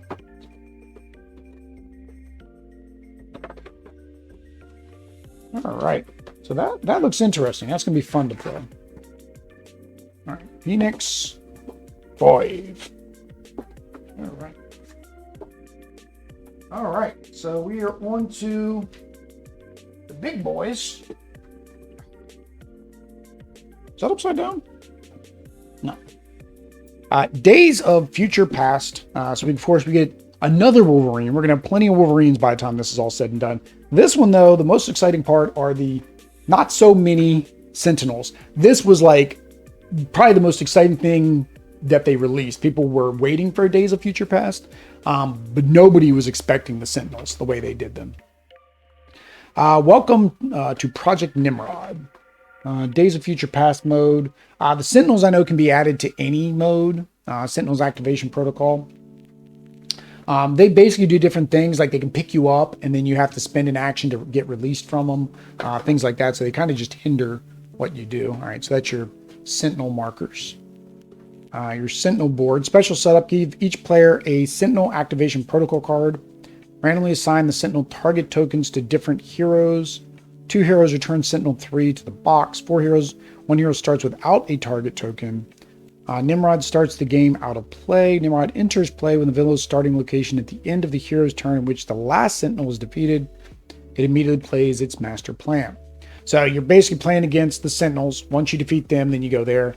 Sentinels have 5 hit points each. Except for, for a 2-player game, because we play 2-player. And then Nimrod has 8 hit points. Villainous plot Nimrod activation track. The heroes lose if it reaches 15. All right. So this same thing, and this is where this is one that a lot of people had damage with. Is the Sentinels. A couple of the Sentinels' hands, I guess, broke off. Again, we didn't have problem, and I'm trying to look at it. The breakage could not have occurred because the hands that were breaking off were these ones. I don't think could have occurred during shipping. I think it was during manufacturing by when they were putting in there. Similarly, I think a lot of people that had the damaged boxes, they didn't have a damaged shipping box. So a lot of it appears to be manufacturing things. So I guarantee you CMON is on the phone with their manufacturer and giving them an earful. We don't know because CMON does have a tendency not to communicate outside. Sentinel Challenge 1, Sentinel Challenge 2, Sentinel Challenge 3. So these are your Sentinels. Sentinels cannot damage until the villain becomes under pressure. So these is if you want to add the Sentinels to a regular game. 1 to 4 players. Guess he's going here because we're going to have cards in the cover this time. Sentinel activation protocol. After each hero's turn, the Sentinel matching the hero's Sentinel target token activates. Following the Sentinel activation protocols, if a hero has no Sentinel target token, they must activate a Sentinel of their choice, becoming its target for the turn. Look at the symbols at the bottom of the last 2 hero cards in storyline. Then have the activated Sentinel perform the action corresponding to each symbol in order. See back of this card. Okay, so everybody gets one of these so you know the rule. Okay, so it's 4. And then it tells you what it does. So they move, they add a civilian, they deal damage, they recover health. So that's cool. So there's Nimrod. So he has a lot of action movements. Yeah, he's got almost all action movements. And then his, let's see here. Unit detection, heroes that take damage in this location take 1 extra damage. When this threat is clear, decrease the activation by 1. Sentinel production, see Sentinel activation protocol. When this threat is clear, decrease Nimrod by 1. See special data analyzer, see Sentinel special rules in the villain dashboard. When this is decreased by 1. And then we got Old Man Logan. So again, they use Days of Future Past Old Man Logan versus the current Old Man Logan. I think that's another thing people are kind of, how many Wolverines do you really need in a game? Because we still got Weapon X to go over. He does have his starting hand, which is withstanding the pain. As long as his card is face up, you may ignore 1 damage. Okay, so he is different. That was the one thing we were like, well, he's going to be the same thing. He's Wolverine. So they did at least make him different by making him avoid damage instead of healing, because he's old, so I guess he's not healing anymore. All right. So the first one is Wolverine. So there's Old Man Logan. I like him. I like the sculpt. I like the mini. I mean, there's nothing wrong with it. I don't have an attachment to Days of Future Past like a lot of people. And the thing is, the Days of Future Past storyline, actually, I don't think it was that long. I think it was only like a couple issues. It wasn't like one of these major arcs like you see nowadays, right? So to me, that's another confusion why it's so popular when it really wasn't a very long story, if I remember correctly. But there we go. There is Nimrod. So same thing. Like I said, they did that disconnect where he gets this special little thing at the bottom, which is cool. But they didn't do that to everybody, right? That had just a small little thing on their thing. All right, so this is the first. He's big. Like these are definitely 2-handers here. So he's doing a touchdown pose, but that's kind of cool. It's like the blast going down. And if you look at scale, there's your scale. So it does work pretty good. And then one of them I thought could hold a mini. Maybe they changed that. Or maybe they just did it for the, oh no, it's this guy. This guy can hold a mini. So he actually can hold your mini, and then on your follow-up turn, you got to turn around and slash at the arm. But yeah, so this is Sentinel number, whatever you give it, 1, 2, 3. Second one that I'm showing you. And I wonder where the break, see, this is a 2-part. So I wonder if the break has been right here, because that glues right back in, or whether it's this guy here. I know some people said it was the fingers. So if it's the fingers, though, I mean, same thing, a little super glue on these minis. If you guys ever get one, a little super glue fixes it. The biggest thing to remember, and a lot of people are going to gripe and complain, and I mentioned it with one of my bent boards, right? But manufacturers don't make as much profit as you think they do. And just because you see free shipping everywhere around the world, and for certain things, especially like Amazon, shipping is not free. They're going to have to pay to send replacement components. Plus, they have to manufacture extra replacement components. So that would take all the margin out of what they have. You see so many people destroy boxes, throw away boxes. Go out to BGG and say, hey, if anybody's got a box and you're going to do a consolidated thing, let me know, because they'll give you the box. I mean, I've got boxes in the garage right now that I'm about to toss for different games because we're moving. And before I do that, I'll probably throw it up on BGG and see if anybody wants one, right? Some of them, probably not. right. So that was the end of the X-Men. But yeah, it's just, you know, don't make a manufacturer waste money because they're not going to charge you shipping. Now, if a manufacturer did that, then it would probably be better. But then people would complain that they're charging them shipping. Well, what's the difference if you were to contact somebody on BGG? You're going to pay for the shipping that person sends it to you. I digress. So this is Fantastic Four. This was a shock to me. I did not want this in the campaign. I didn't want anything to do with Fantastic Four in the campaign because to me that felt like the nail in the coffin for a season 3 to one degree. 2, it's not X-Men. I like Fantastic Four, but even the Fantastic Four, they've got such a large variety of characters and villains that they could do more with. There were so many characters that they didn't do for X-Men. So it kind of comes to that same duplicate theory of you're throwing in characters, you could have made another X-Men box, right? But there's so many that there's still haven't got from X-Men, still haven't got from the Avengers, the core box. There might still be a season 3. Don't know, especially with people currently not happy about Marvel Zombies. I was perfectly fine with it. Oh, I'm going to sneeze. I think. Yep. I'll have to mute that. Or, I don't know. Edit it. That was a loud sneeze. Welcome to the family. So you get 2 villains, a bunch of boards, threats. Takeover challenge is to prevent overflows of top priority for all heroes. It can be added, played to any villain, except one that adds excess tokens, like Ultron. During setup, place the takeover on the board. Okay, so there's this takeover thing here. Whenever a hero or civilian or thug can't be added to location after resolving the overflow effect, place the excess tokens in the slot in the takeover card. Brutal takeover. Takeover card is double-sided, one side with 9 slots. The regular takeover, the other is 6 for a brutal takeover. If the takeover is full, you lose. Okay, so it adds one more element. So basically all those overflows not only have BAM effects, but now if it happens too often, you get this. And then you get Doombot tokens are treated as thug tokens for all game effects. So Doombot adds special tokens to Doombots. The supply of these is limited, so if a players must add Doombot, but there are none, add a thug instead. So there we go. Doombots. So we'll see the plastic tokens once we open that.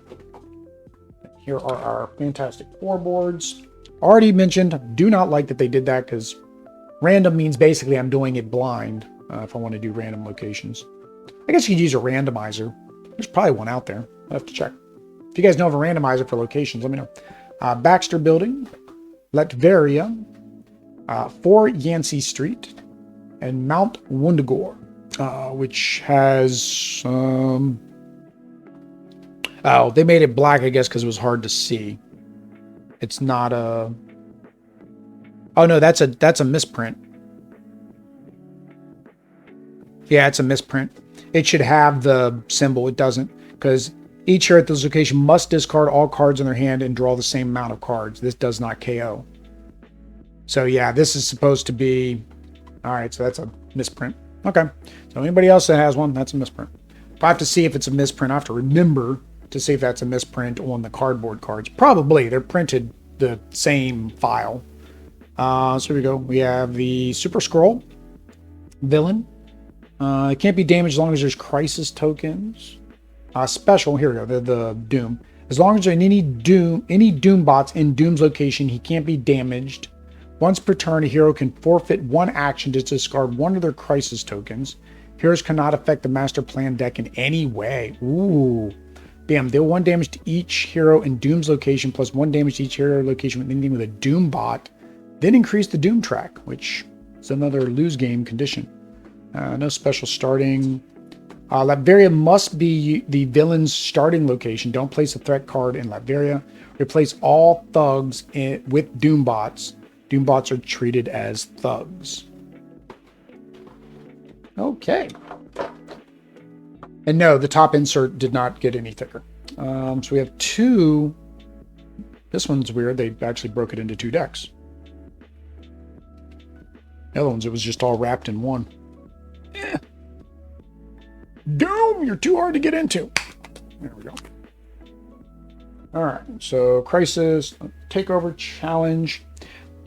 So that's another thing is, I don't know if there's a list of challenges. There was one in one of the books, but that way you could keep them and know that, oh, these are all the challenges, right? And you can, because you can play them in any game. You kind of want to have these pulled out separately in a separate box.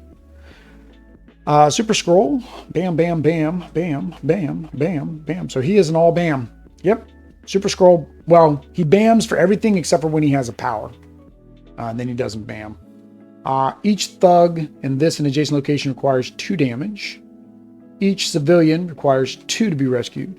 Oh, bam. So I want to bam. Deal 1 damage to 1 hero with 1 or more civilians, with 1 or more thugs. And then if he lands there, it's at least 1 thug or civilian, add 1 crisis to the dashboard. At least 1 thug, add another crisis token. All right. Dr. Doom, so 3, 3. So he doesn't have a lot of BAMs because he didn't start with any low cards. Normally it's a 0, 1, 2s, right? So this doesn't look good. 0 with a BAM and an effect. And then he's got, okay, it shows Doombots. That's kind of neat. It shows Doombots instead of the thugs. That's cool. My robots are my most sophisticated. Now this one isn't. This actually has thugs. So it's only 1 Doombot, but you actually still do the thugs. Okay. Yeah, so some of them are thugs. So you only put Doombots when there's Doombots. When a Doombot is defeated in this or adjacent, you take 1 damage. Because self-destruct protocol. Okay. Got to read the name. It makes sense. Additional armor. Each Doombot requires 2 to be defeated. Then when adding a Doombot to this and adjacent, add an extra Doombot. Well, that's no bueno. All right, so the heroes. So this was another one where, you know, they made Doom a good guy. Again, he's never been a good guy unless he wants to be a good guy. But it's another, there's that disparity. Like Silver Surfer is one where I probably won't paint him because there's no reason to, because I'd paint him that color anyways. They did a good job with his color. Mr. Fantastic. Does he have a starting? Actually, I'm really just checking to see how many wilds and starting cards. Teamwork. Super Genius. Yeah, so he does have a starting hand of 1 card. Plasticity. As long as this card is face up in the storyline during your turn, you can take 1 of your actions or fight actions in an adjacent location. Okay, so he's stretchy. Ah, that's cool. And it stays. It's an ongoing effect. Invisible Woman. Starting hand. So invisibility. As long as this is face up in the storyline, when the top card of the master plan deck is revealed, you may choose not to take any damage until you begin your next turn. If so, you may play. If you do so, next turn you play your card face down. So, okay, so you can choose not to take damage. You win invisible, but then you have to play face down. Okay, so he's got a lot of punching going on, which makes sense for Human Torch. Honestly, you know the thing's going to be all about punching. He's probably going to be very similar to Hulk. Starting hand card. Pyrogenesis. As long as this card is face up in the storyline, you can treat actions as punches. So yeah, he's an attacker. The Thing. Starting hand. So they all get a starting hand. That's nice. Rock-like Skin. As long as this card is face up in the storyline, you may ignore 1 damage during each villain turn. Silver Surfer. Lots of movement. Lots of wilds. Oh, wow. Yeah, he's wild. He's all wilds. Power Cosmic, man. What are you going to do about it? So Cosmic Awareness. As long as this card is face up in the storyline during your turn, if you have 1 of your actions or punch actions performed in any location. And then Dr. Doom. So he's got a lot of attack, a lot of wilds too. I noticed that there's a lot of wilds in this, and that was something a lot of people were not sure what this card is for. Team mode, maybe? I'll have to look back in the rules, see what that card is for. But yeah, they said that these felt more powerful than the original game, and they were wondering, like, when you do versus mode, would that work well? I don't know. Pain is for lesser men. As long as this card is face up in the storyline, for each damage you take, you may take 1 of the tokens, basically. So you get a free token as long as that's in there. All right, so let's figure out if we know what that is for. Does it have a purpose, or is it just in the box? One Fantastic Four card. That's what it says. One Fantastic Four card. Oh, here we go. When playing one or more of the Fantastic Four heroes during setup, place the Fantastic Four card on the table within the reach of these players. It will be used as teamwork. Okay, so this is a teamwork card. And people were hoping they would do the same thing with Avengers, X-Men, stuff like that. And they didn't. So it's kind of disappointing that they didn't make it a teamwork card for everything, right? It's only available for the Fantastic Four. Now, technically, you could house rule this and use it. Thematically, it wouldn't make sense because, of course, you don't have the right picture. So this is one of the cooler ones, and I saw somebody paint this one, this was the set that somebody painted, left acrylic, and I almost felt like I want to keep it that way, right? Because he's got the invisible arm is hard to pull off, right, with a paint job because it's just going to look white. But the rest of it still looks pretty good. I mean, one thing you do lose, and this is why people were wondering why a lot of the Marvel Zombies did not have the translucent. And they said because you lose all the detail. I mean, as you see here, I mean, you really can't see that detail. I mean, I know it's focusing. I know you can see the detail, but like on his legs, you really can't see it. We get to Human Torch, you can't see it at all. Now, a painter can put a wash on it, bring out some of that. But your normal person's not going to be doing that. So there's Dr. Doom. Do like him. Again, not happy to see him as a hero. And the problem with his cards is, unlike Apocalypse, where his things were for his own doing. Oh, it is. Okay. I didn't read it. So hero cards in storyline, instead of the one you previous one, then turn them all face down. On this turn, you may use the symbols of the bottom 3 previous, and then you turn them face down. Oh, but he doesn't turn his down. Mine is the power. Instead of only the previous one, then turn them off. So it doesn't say you turn this one face down, though. So, unlike Apocalypse, where you can't even use Apocalypse, at least you'll still be able to use his wild. And technically, flipping over the previous 3 is only bad if one of those happens to be somebody's starter card, which you would hope your teammates wouldn't do that. So again, this is probably one that I won't paint. I don't see there's a reason besides his base. His base, though, on the other hand, is kind of weird. It's kind of swirly, like they were making it water because he's a surfer. I don't even know what I would paint that. We do have some pearlescent paint, so maybe one of those will be like a darker. I can make it kind of galactic-like. Use some white stars maybe on there or something. I don't know. Thing. He's a bulky boy. Oh, there we go. So the thing smash. Oh no, that's not right. That's not right at all. But here we go. Human Torch. So that's why I said I don't even know if this is even going to know how to try to focus on him. There it goes. It tried. So you can see you from the camera it's harder to see, and depending on the angle, I can't see it very well either. They even put like the lines down on it. I mean, it looks good. But from a distance, it just looks like a hot mess. Literally fire hot mess. And that's why they said they couldn't do it on Marvel Zombies. The Invisible Woman, this is one that did not impress me. I get they were trying to do her floating disc. It didn't work. It just did not work. And if they wanted to do it, don't give her this base. Make her floating disc the base like they did with the Namor with the waves, right? But yeah, so hers didn't impress me. I mean, I get the invisible leg. That's kind of cool. I think if I were to keep any of the acrylic, this would be the only one I would keep because I don't know that I would be able to pull off an invisible look. Let me see if we got you don't see the scroll's arm there. Let's see if they show an invisible woman.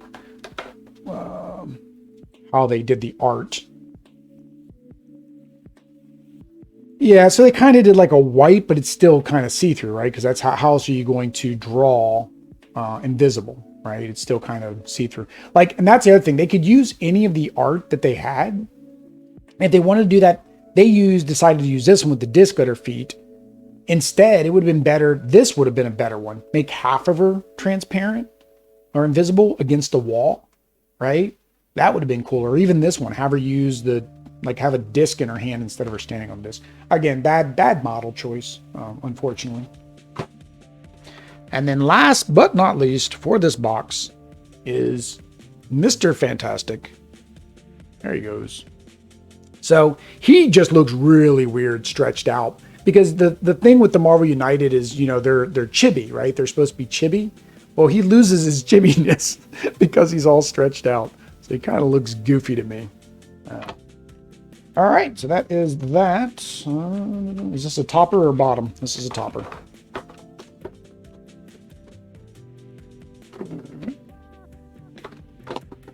All right. All right. All right. Okay. So that is all of the expansions.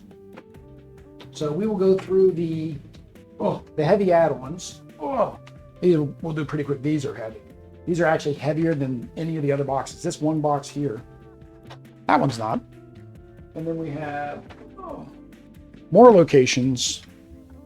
And I do have the original locations because I didn't pick up the Kickstarter on Kickstarter, the first one. I actually found somebody who was selling it on eBay for pretty much what it would cost with shipping. Like, they weren't marking it up, which was amazing. So I was able to pick up this stuff we didn't have, the cardboard locations, and then of course all the new stuff from this one. So here are the plastic tokens. So they come in numbered bags, so I don't need to open both bags right now. So we'll just open one to kind of go through the different bags. Maybe if I can get these, if I can get them open. Nice clinkety clinkety. I like the nice clinkety clinkities. But yeah, they're nice thick tokens. I would say they're honestly about the same thickness as the cardboard ones. They're not really any thicker. It's just they're, you know, more durable, and you get to hear clinkety clinkety clinkety through the microphone while we play. So I like those. Now they're all going to be in there. I'm going to put them in baggies like I've got the other ones in baggies.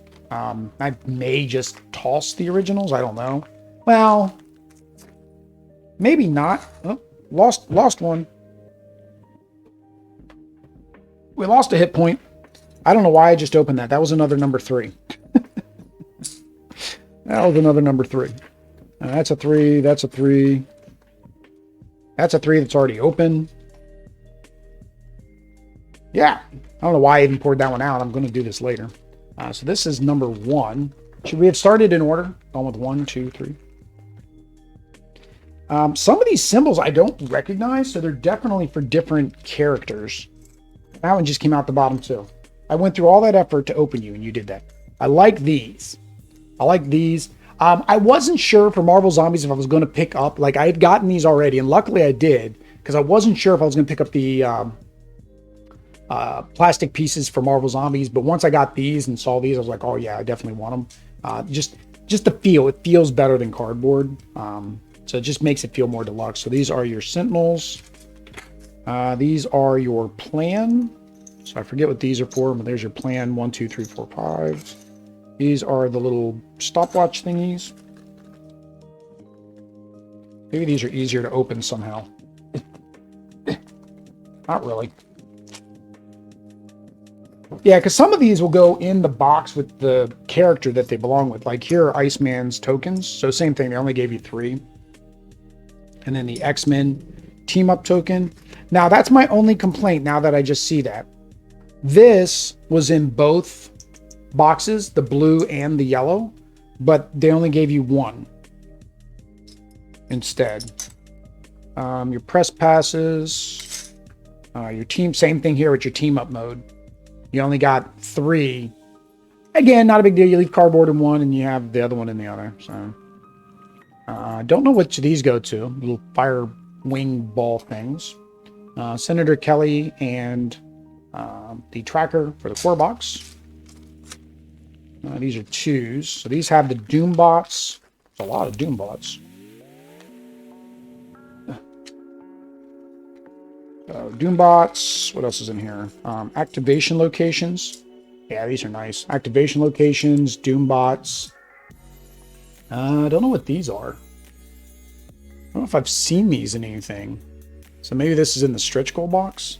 some kind of like, it's got this on one side to people, and then it's got one of the abilities on the other side, or a dizzy. Huh. And then, yeah, you got your little Doombots. I don't know if it's going to focus on that little Doombot. There he is. Cute little Doombot. So much better than the cardboard ones. 3, 3, 3, 5, 5, 5, 5, 5. Okay, these are all 5, so we only have to open one more of these. This is the last one. All right, and what do we got in here? So these are, okay, so these are your core game items. So that's the other thing. They only gave you enough items for a single game. They didn't give you enough to put in both core boxes, I don't think. So the no BAM, your threat token, your DNA for Mr. Sinister. That went in here somewhere. Oh well. Your wilds. So yeah, it's a really nice tokens. Really good feel to them. Oh, it was wild. It went down there. Okay. So that is our tokens. So I will need to baggy that stuff up and disperse the pieces in their appropriate boxes with their characters. And then have, I guess, one set separate in another box. Probably, I don't know if there's any way to keep it in the location box. These ones I'm not as worried about keeping because, see, it doesn't have like a pretty design on it. And they're also not, well, these are these the same size? I think they're the same height as the regular box. And they're actually a little bit bigger, so that would annoy me on the shelf. All right, now these are heavy. So these are the villains. So 2 reasons to get it. 1, you get the nice thicker quality.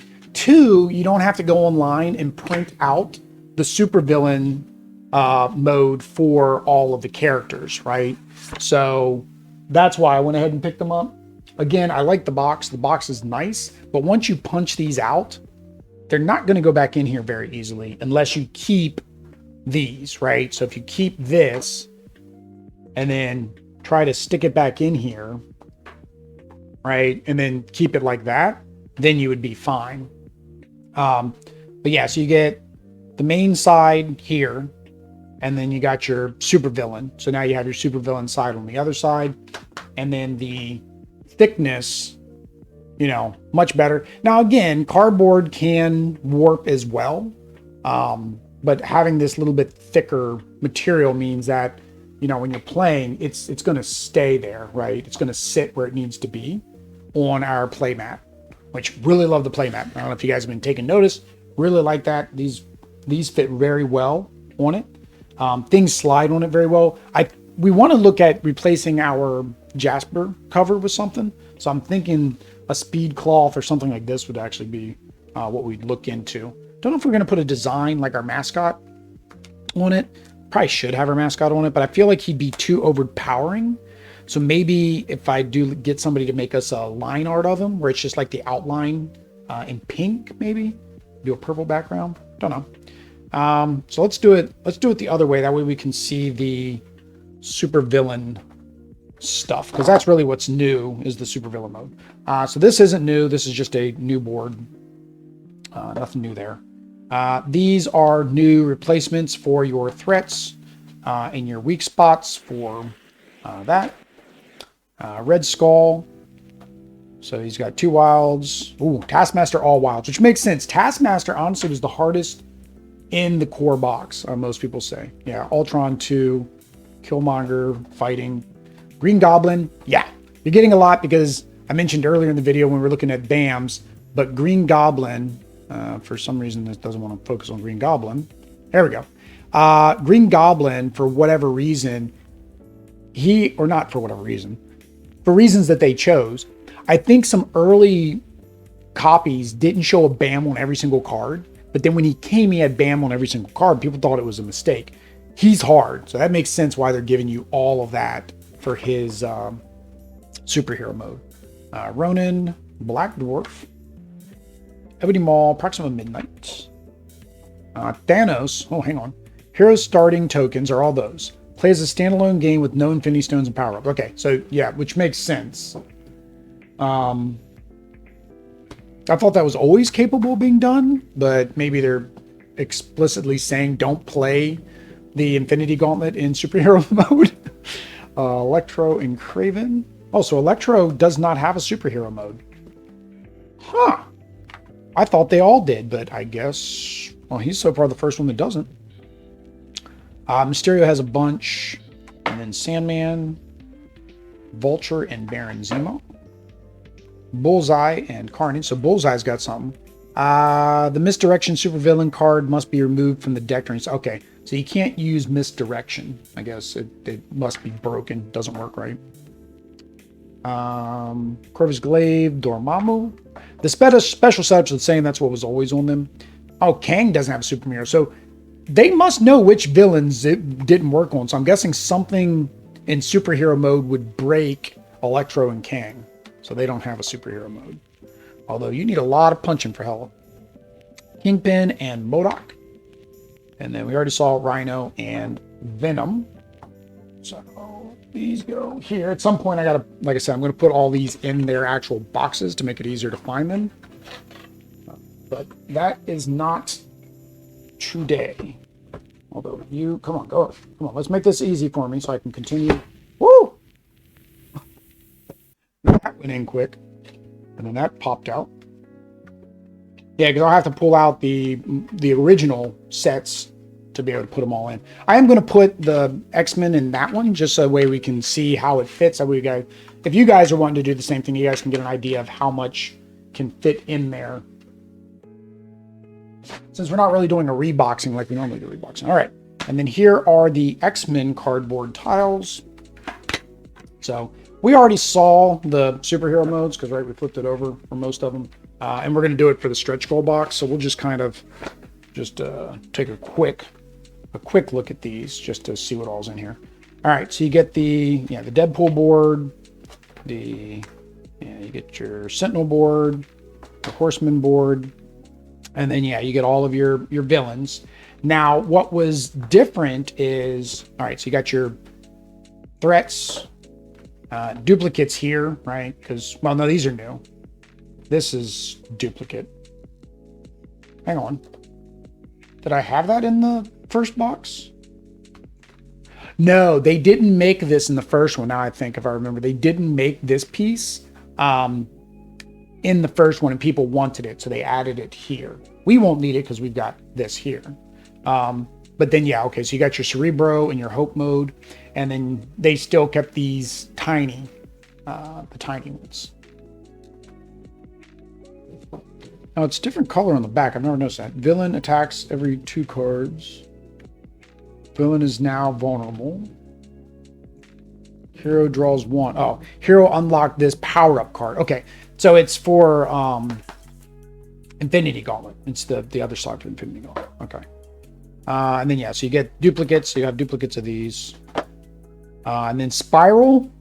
We're going to see her in the stretch goal box. That is crazy. I don't know what any of that means. But that is just crazy. And this is Break the Spell Team versus Team mode. And then she has this one here, which is her regular mode. And then, of course, you got Toad, Blob, and Pyro in the stretch goals. They were the... were they the separate box? I thought they were... I know they were included, but I guess they're in the stretch goal box. I thought they were going to have their own box.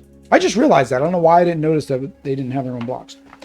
So yeah, and then the rest of these are going to be all the stretch goal characters. So we'll look at their superhero mode when we pull those out. So these are the dashboards for X-Men, or the cardboard villain dashboards. Yeah. There we go. Can I get it in there? It's probably going to go thump again. Oh, that went in a little bit easier. Got a little Audrey on the table there. All right. It's definitely not my hair, although I do need a shave and I do need a haircut. There we go. All right. Got those. And then the cardboard locations. This is for the classic. So here's the difference in the number of locations you get. This is the original game's locations. And then in X-Men, they didn't have quite as many. For me, I feel like they could have. I feel like they could have duplicated a couple locations because there are a lot of locations that are X-Men centric, you just don't see them. Like New York, right? They're in New York. They do things in New York. They could have done like, I don't know why I'm thinking the Bayou and the Swamp, because like Rogue and stuff like that. And they've done things down there. So yeah. So location effect. So these are because of the tile being taller. So they gave you these so that way your card sits flat under the tile. Now the gold ones, these are your Thanos locations.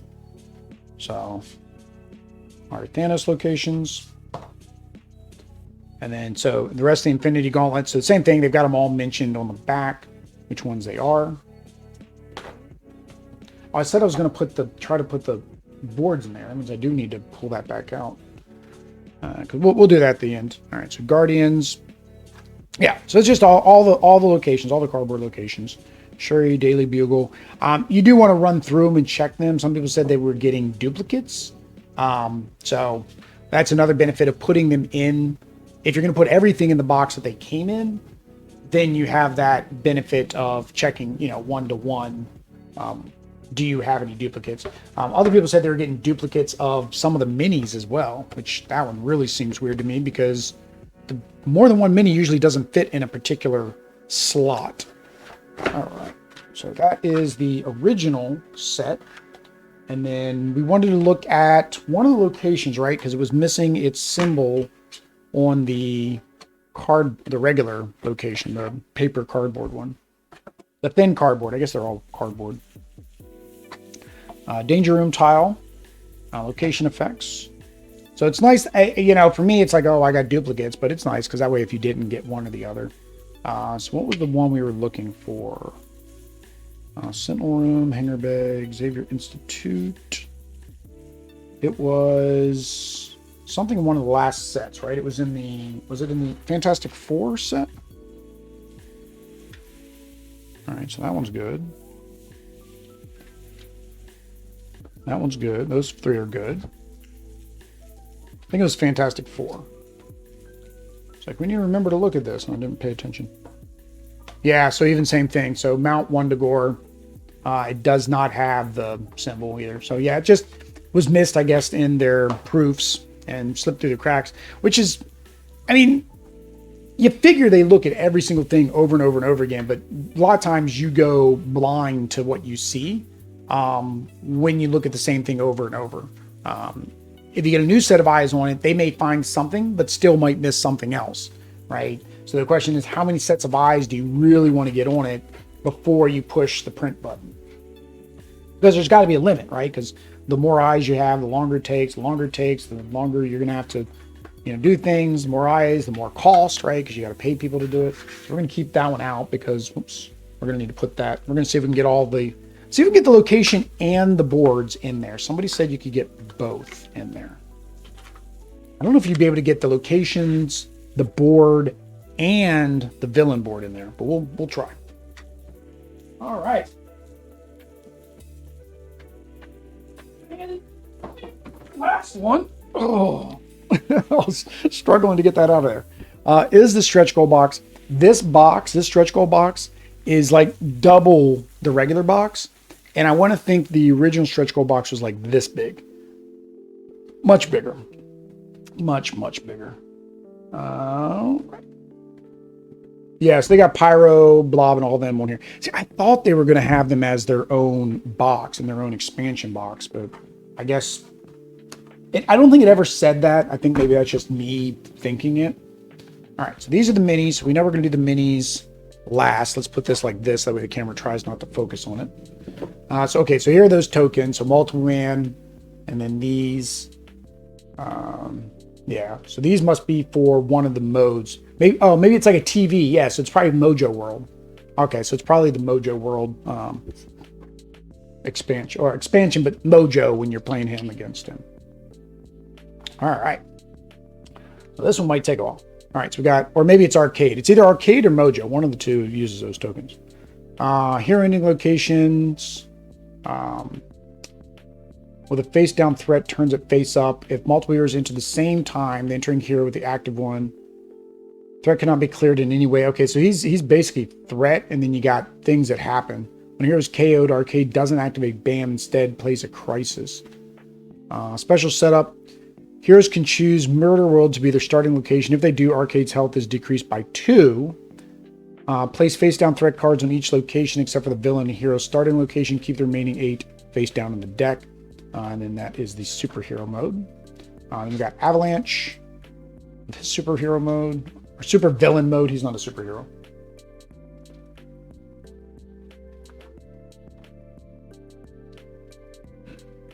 I gotta check the time. 1:24. Wow, this is taking a while. We got somewhere. Got to be at 2, so I got 30 minutes to finish this. So the Brood Queen. Special setup. Place the threat cards and locations adjacent to the Brood Queen. Keep the remaining threat cards and the deck when reached. Place the villain tracker cube as the spawn point for the Brood Queen's location, and then there. So, okay, so this says place a tracker cube on there because things are going to happen to require that location. So it makes sense that you have multiple tracker cubes now. Callisto for the Murlocs. She has no special up. Dark Phoenix. Feel like she's going to need lots of stuff on superhero. Well, yeah, super villain mode.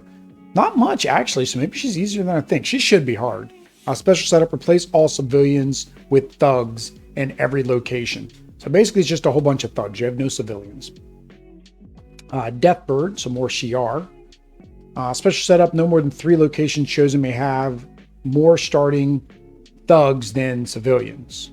Okay, so it's got to be an even ratio. Emma Frost, so you're going to get 2 Emma Frosts, right? Because she's going to be a hero and a villain. Well, 2 because you get her in the Phoenix Force, but then you get her here as an anti-villain. 2 wilds and 2 fights. Lady Deathstrike. Assign the hunted token to the starting hero. They're the hunted hero at the start of the game. Draw 1 additional card. Hero starting tokens. So she's very similar to Sabretooth. That's kind of disappointing. Holy cow, he has a personality card. I imagine Legion's going to be fun to play against because his personality is going to change how he plays. All right. Split the master plan deck into 6 different personalities. Shuffle each deck. Remove 1 card from the game.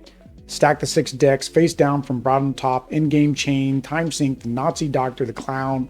And Jamil Karami. Place personality cards face down next to the dashboard. He's going to be fun to play. So Marrow I always felt like was a hero, but she kind of went villain. I don't remember if she's an anti-villain or what in here. Murloc tunnels must be used, which is weird why Callisto. You don't have to use the Murloc tunnels for Callisto. You should. If you play Callisto, use the Murloc tunnels. Do not place thugs or civilians there. So Mastermind. 2 heroes do not start the heroes starting locations, but each of the locations adjacent to it. But if you're only playing 2 players, I guess that means you have to play 1 apart from each other. And that's his supervillain. Mojo has a track that you're going to have to do. +1 damage, no change, -1 damage, -2 damage. Heroes can choose Mojoverse to be the starting villain location. If they do, Mojo's health is decreased by 2. Place 1 random hostage token face down on each location. Maybe that's what those things are. That's one problem with the stretch goal box. They never have an instruction sheet or contents sheet that I ever remember. And then place a tracker at the 5 space of the ratings. Okay, so this is supposed to be ratings. Basically, if they like it more or don't like it more, it changes how it is. So basically, you want to keep it in the green because those are good ratings and you get to do more damage. That's neat. Namor, I think he is an anti-villain. No special setup. And supervillain. Omega Red, one of my favorite. I liked Omega Red. So no setup, but he gets 2 wilds. So whenever you see wild, it always makes you think that is probably a difficult villain when they're giving you wilds. Onslaught, of course, Professor Xavier. Spoilers if you haven't read the comic. With going all Magneto with the Emkron crystal. It was really weird. I got to go back and read it. I know Franklin Richards had something to do with it too. But yeah, so starting heroes, Sauron. So doesn't look too hard. Shadow King. So of course, you play Shadow King, you got to play Storm. He's harassed her a long time. Hero starting tokens, but it says hero players must keep their hero cards in hand revealed, which is fine. Me and Audrey don't really play too restricted anyways. Silver Samurai for Wolverine there. 2 wilds. So again, he's probably one that's a little more difficult. Spiral. So Spiral has 2 boards. And this is what I don't know the difference. So Villainous Plot, Spell, Dance, Track. When this track reaches the end, the heroes lose. So she has this one here. And then Supervillain, you have additional spaces that you can go. So it takes longer. While the Break the Spell mission is in play, which is this one, Spiral can't take any damage. Cancel all special effects on hero cards. Once the Break the Spell mission is complete, Spiral is vulnerable to damage and becomes under pressure. Heroes can use special effects on their cards. Each hero draws 1 card. When a hero is KO'd, Spiral doesn't activate her BAM. Instead, she decreases the Spell Dance track by 1. So Spell Dance, to complete the mission, a team must fill their slots, placing rescued... Oh, that's team mode. There's regular mode. Regular mode. To complete mission, must fill all the slots, placing... Okay, so you place civilian... So you kind of have to do it in the right order. So it's, I get the dance part now, because it's kind of like Dance Dance Revolution or Guitar Hero or something like that, where you're playing the chords back and forth. So yeah, so to defeat and a cleared, so you have to do civilian, thug, then you have to clear a threat. If a civilian is rescued, a thug is defeated or cleared, but doesn't match the first empty slot in the sequence, the token is discarded. Okay, so I'm guessing with her, you don't set up the regular stuff. Replace the 3 standard missions with this mission card. Oh, that's cool. So it's just a special mission for her. So this just goes down here instead of the regular 3 mission cards. That's different. Okay, I really like that. All right, and then yeah, there's Toad, Blob, and Pyro. The villains start in these locations. Blob and the villains starting. Pyro 2 away clockwise. Toad 2 away counterclockwise, and then Toad is clockwise. All right. Wow, so we have a lot in here. I don't even know if I'm really going to go through all of these like that. The heroes, I think we'll just look for starting cards because, yeah, I'm still pulling out decks here. Still pulling out decks. There we go. All right. So we'll start with the promo character. So the promo was Mohawk Storm, which is cool. I like Mohawk Storm. But again, duplicate. I don't know how she's going to be different because I don't remember Storm's cards. So Mohawk Storm. She does have a starting hand. That's what we're going to look for. We're just going to look for the starting hand. Indomitable Will. As long as the card is face up in the storyline, ignore the first crisis token you receive. Okay. Put her down in there. And clean up while we go. You should always clean up while we go. All right. So Old Man Logan. So this one is regular Old Man Logan, not Days of Future Past Old Man Logan. And again, this is why people said too much Wolverine. Gain 2 attack tokens. As long as this is in the storyline, you can use attack tokens to attack. Oh, you can't use. Gain 2 tokens. As long as this card is face up in the storyline, you can't use attack tokens to attack. I'm confused what you would use them for then. You would have to find a way to get this discarded in the storyline. It says retired. So maybe he's got a way to get rid of that. Gain 4 attack tokens if retired is face up in the storyline. Oh, okay. So you turn it face down. Got you. That's a neat mechanic. All right. So I guess we'll keep going through the villain or the heroes. These are villains.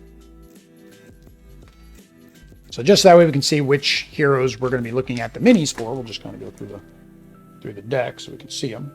All right, so we got... So this is Pixie. So Pixie doesn't have a starting card. She does have a black card, though.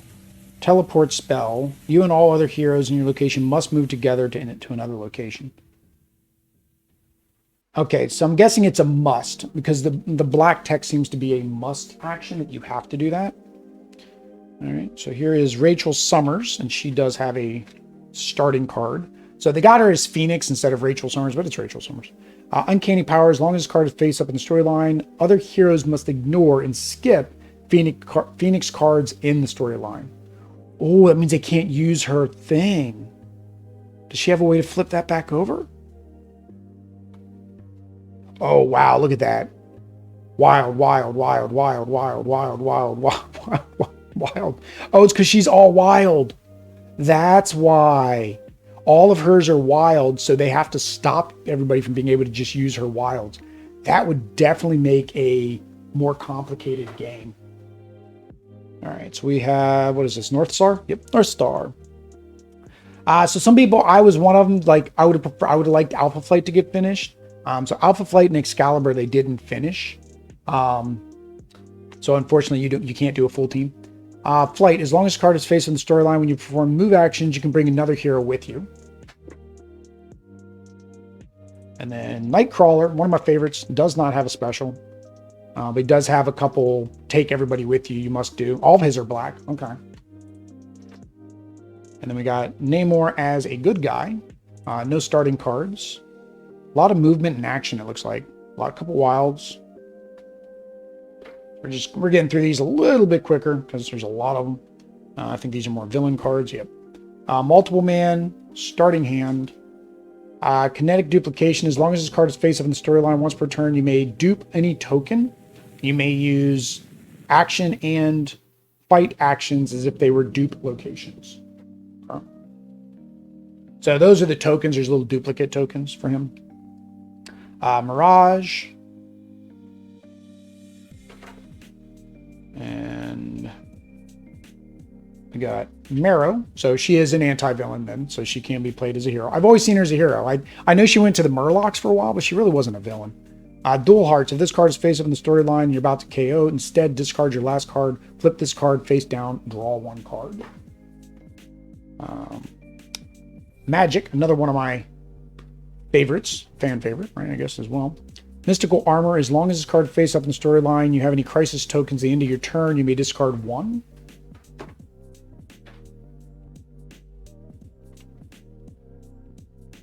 See, Audrey's letting me know that it's getting late. It's a long shot. We'll just kind of, like I said, we'll just look for the starter cards and show you guys. So here's Legion. So Legion, again, another anti-hero. That's going to be fun because it's got each of his personalities on the different cards. And it shows them in the background. Oh, that is awesome. I didn't even notice that during the campaign. Definitely going to be fun playing Legion. Kitty Pryde. So you got regular Kitty Pryde. You didn't get apocalyptic Kitty Pryde. You want her to go get Marvel zombies, right? Lockheed Go. Put Lockheed in the play location or adjacent one. As long as this card is face up on the storyline, you may use your move to move Lockheed instead.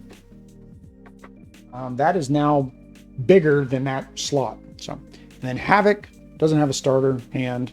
So he hurts things, right? Only a couple wilds, lots of Plasma Blast. I like these triples in one adjacent location. So we're gonna have to do this because Kitty Pryde, you're not fitting there either. All right.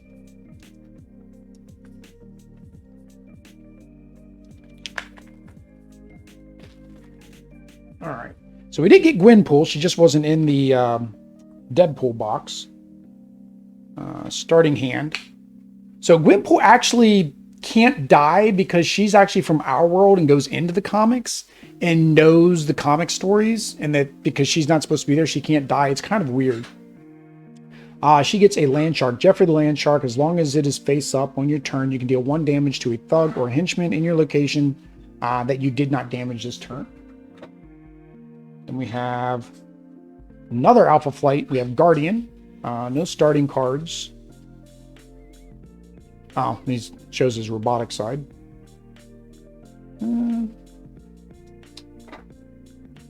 Leadership, that's probably the same as Captain America's. And then we got Firestar.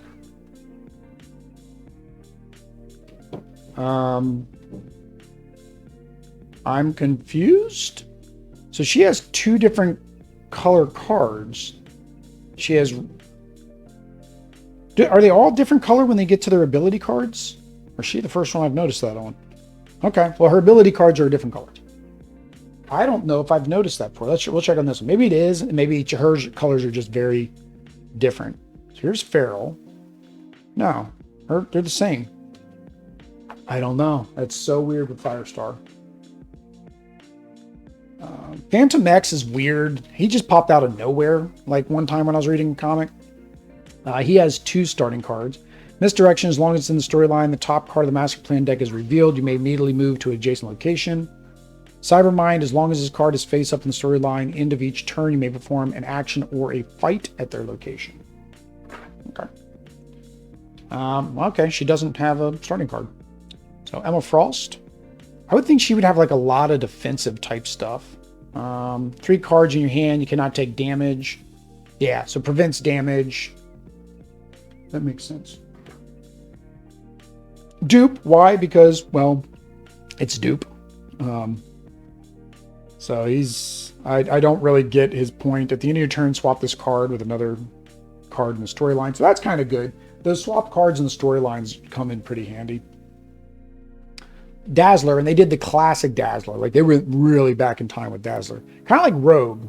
The Rogue with the jacket is kind of an older look that most people don't recognize. All right, so we have Cloak and Dagger, who actually aren't mutants. Neither are Quicksilver and Scarlet Witch anymore. Lightning, a Light Force generation, as long as card is face up on the line. Starting your turn with 2 or more cards in hand before the draw step, you may immediately perform a free action. Okay. And Dagger is probably the opposite of that. Well, no, he should do Teleport. Dark Force teleportation, as long as it's face up, you can use a move to move to any location. If Dagger's in your location, she can move with you. So, got to definitely play Cloak and Dagger together. All right, our first Excalibur, I think. Captain Britain, no starting card. He should have leadership, though. Oh, no, he doesn't. So he's got, like, interdimensional stuff. Oh, I'm putting these in the wrong spot. That's why they're not fitting. So the back slots are deeper than the front slots. These are deep slots, though, especially the number of cards that are going in here. Yeah, well, and then I forgot, when I did the first one, I opened up the 2 promos, so that added to the 1 slot, too. All right, so we have Boom Boom. Same thing, kind of her older outfit from her X Factor days, or X Force. X Factor. She was with... No, X Force. Yeah, she was with Cable. And then Blink. Blink was another one that had a very short run and was very popular. And they, of course, with Age of Apocalypse, she actually died. But she was another one that was just a cool looking character. I think I liked her because she was kind of like, to me, when I first saw her, she was like a female Nightcrawler, right? You had another character that could like teleport like that. But then she also had like weapons, right? She made the little daggers that she made. All right, so this is X-23, so another Wolverine. Healing factor, so the same as all the other healing factors.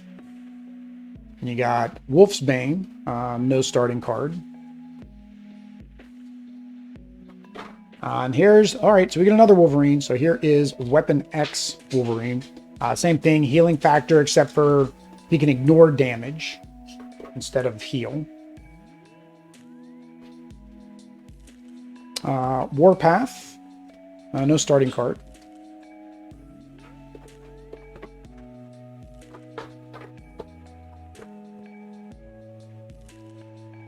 All right, and then we got Warlock, techno-organic life form. As this card face up in the storyline, ignore the first crisis token you received during the villain turn.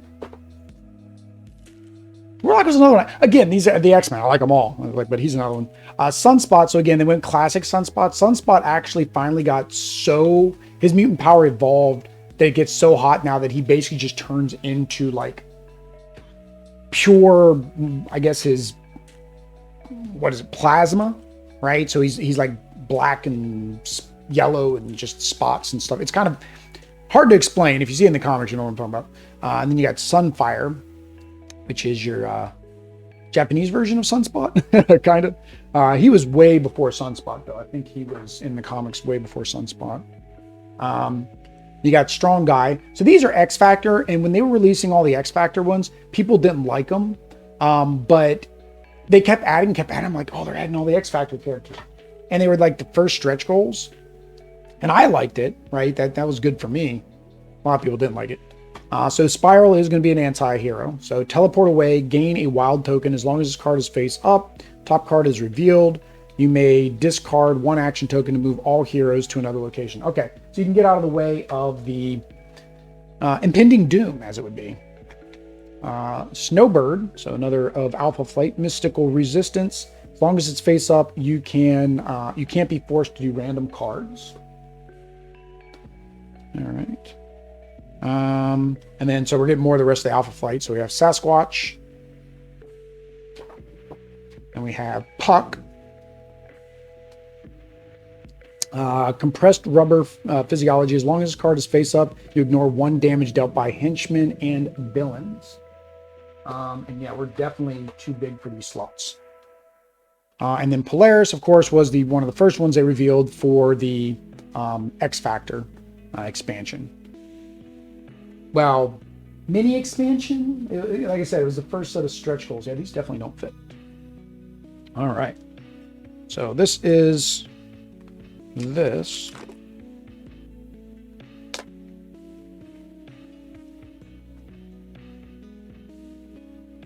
All right. So chasing the bad guy, trigger effect.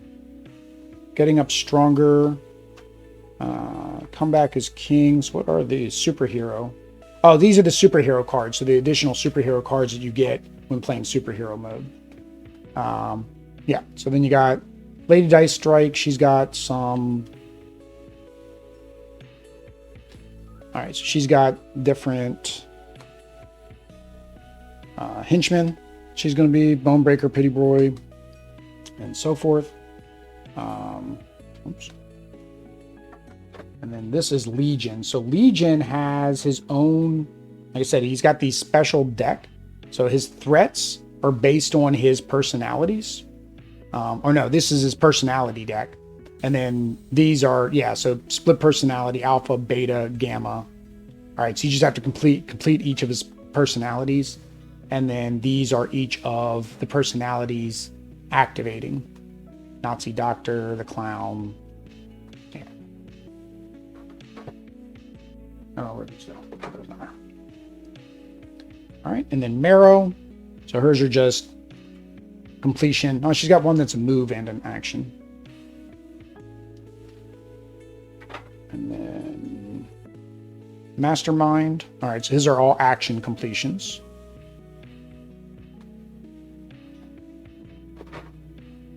And Mojo. So he has his war wolves, Major Domo, Spiral, and then Spotlights. And then the audience. He doesn't move much though. He's just sitting back and I guess controlling the show. And then Namor. Okay, his are all actions with some on impact effects.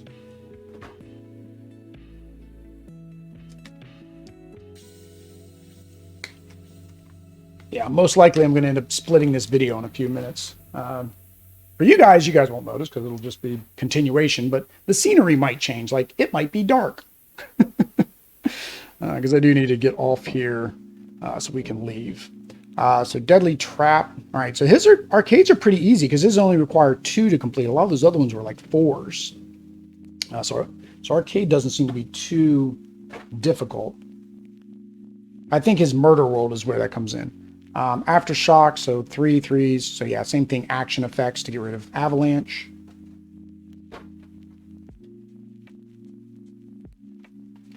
The Brood, so of course it's going to have Hivelings that you're going to have to defeat all with 3 hit points.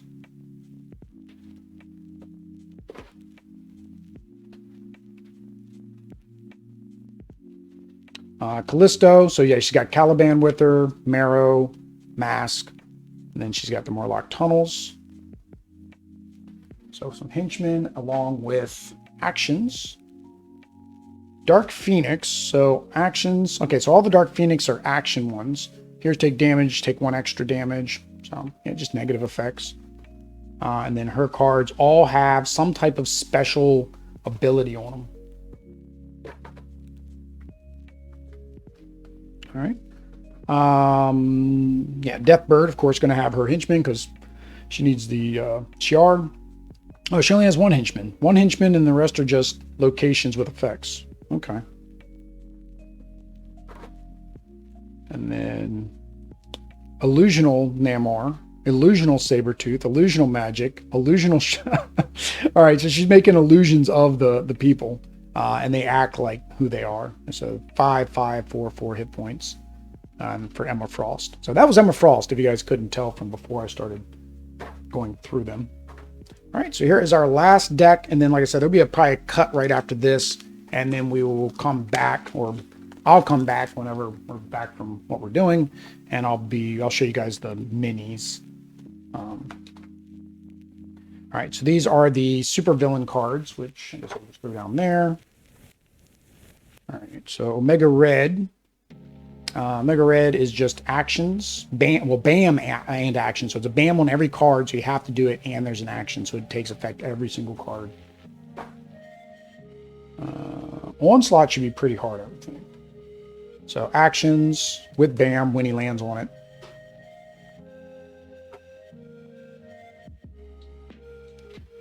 Actions for Sauron, so nothing really fancy for him. For Shadow King, yeah, just all actions. So basically you're going to be hurt, ignore action symbols on your cards for Shadow King. So this is what, Silver Samurai. Okay, so he's got on effects when he lands on them. And then same thing, actions. It takes more damage to get rid of the thugs. That's Silver Samurai.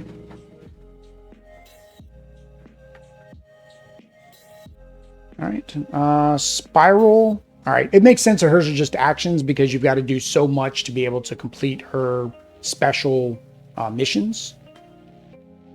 Yeah, lots of BAMs though. BAMs are no bueno. All right, and then this is the trio. So this is the last set of villains. So they each have their own. So flammable, solid ground, and leaping foothold.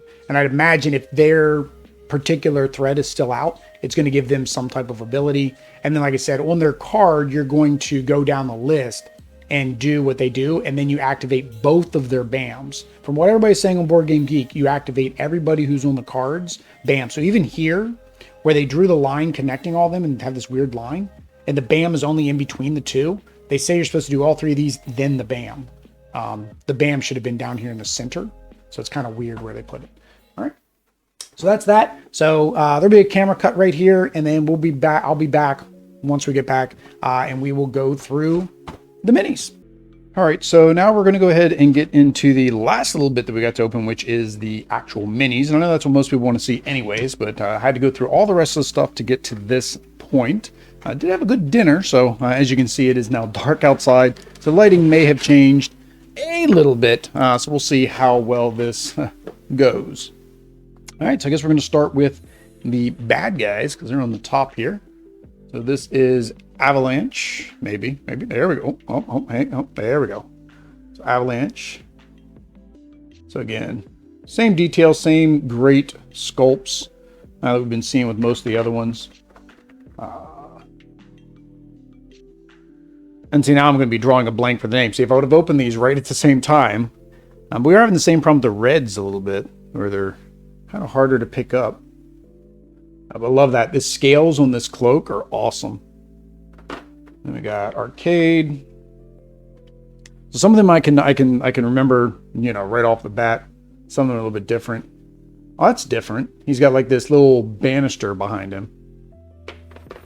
And we got what is her name? Oh, it starts with a C. The Murloc Chica. We're trying to get the Avalanche over there. There we go. Can you get her? There we go. So they love the jackets, I'll tell you, because she's got the jacket too. Dazzler, we're going to get to her. Dazzler will have the jacket as well. Lady Deathstrike. They got really small little fingers on her. That's awesome. They most of the poses are dynamic. Most of the poses are really good. And maybe that's one of the things I was mentioning about the Marvel Zombies, about how people weren't happy with all the poses. And I think it's because, like, with these little chibi Marvel United, they did such a great job on the poses. Like there weren't that many poses people weren't happy with. I think in the original campaign, people were talking about how the Spider-Man like wasn't good and they redesigned the Spider-Man. I don't remember what the Spider-Man looked like because I wasn't on the campaign. So I can't say if he was better or worse. Silver Samurai. So all of his armor bits. So this is kind of one of those ones where like a Silver Samurai, right? And we had the Galactus earlier where he was already red or already silver, right? He's red, so we're gonna have to paint him silver. We got Omega Red. Omega Red. Fun character to play in the X-Men fighting game. The Marvel and Capcom X-Men. Oh, that wasn't arcade. That was Shaw. I was about to say, that made no sense with arcade. Yeah, so this was Shaw. He had the banister. But here's arcade. So I said the wrong one earlier. Somebody probably already tried to correct me in the comments that I said him wrong. That again is if anybody's even watching this long. Oh, that's neat. He's standing on one of those little pinball bouncy things, the little barrier things. What's his name? I want to say Sauron, but that's Lord of the Rings. But yeah, big pterodactyl dude from the Savage Lands. Now here's one of the examples of where they did one of the effects with the translucent. And like I was saying about how, like, you know, since they all don't have the effect, it kind of doesn't work for me, right? Because they didn't do this with everybody that had fire, everybody that had some type of ice beam or psychic blast or anything like that. All right, so this is the rest of the Brotherhoods. You got Toad standing on top of the Xavier Institute. I like the sign there. Very good detail. That's very nice detail right there. It'd be real easy to paint that. So there's Toad. And then Blob. I feel like Blob's a little bit too small. I do feel like Blob's a little bit small. But, I mean, scale-wise, you know, we know that Onslaught was way bigger than that. There he is. Big boy Blob.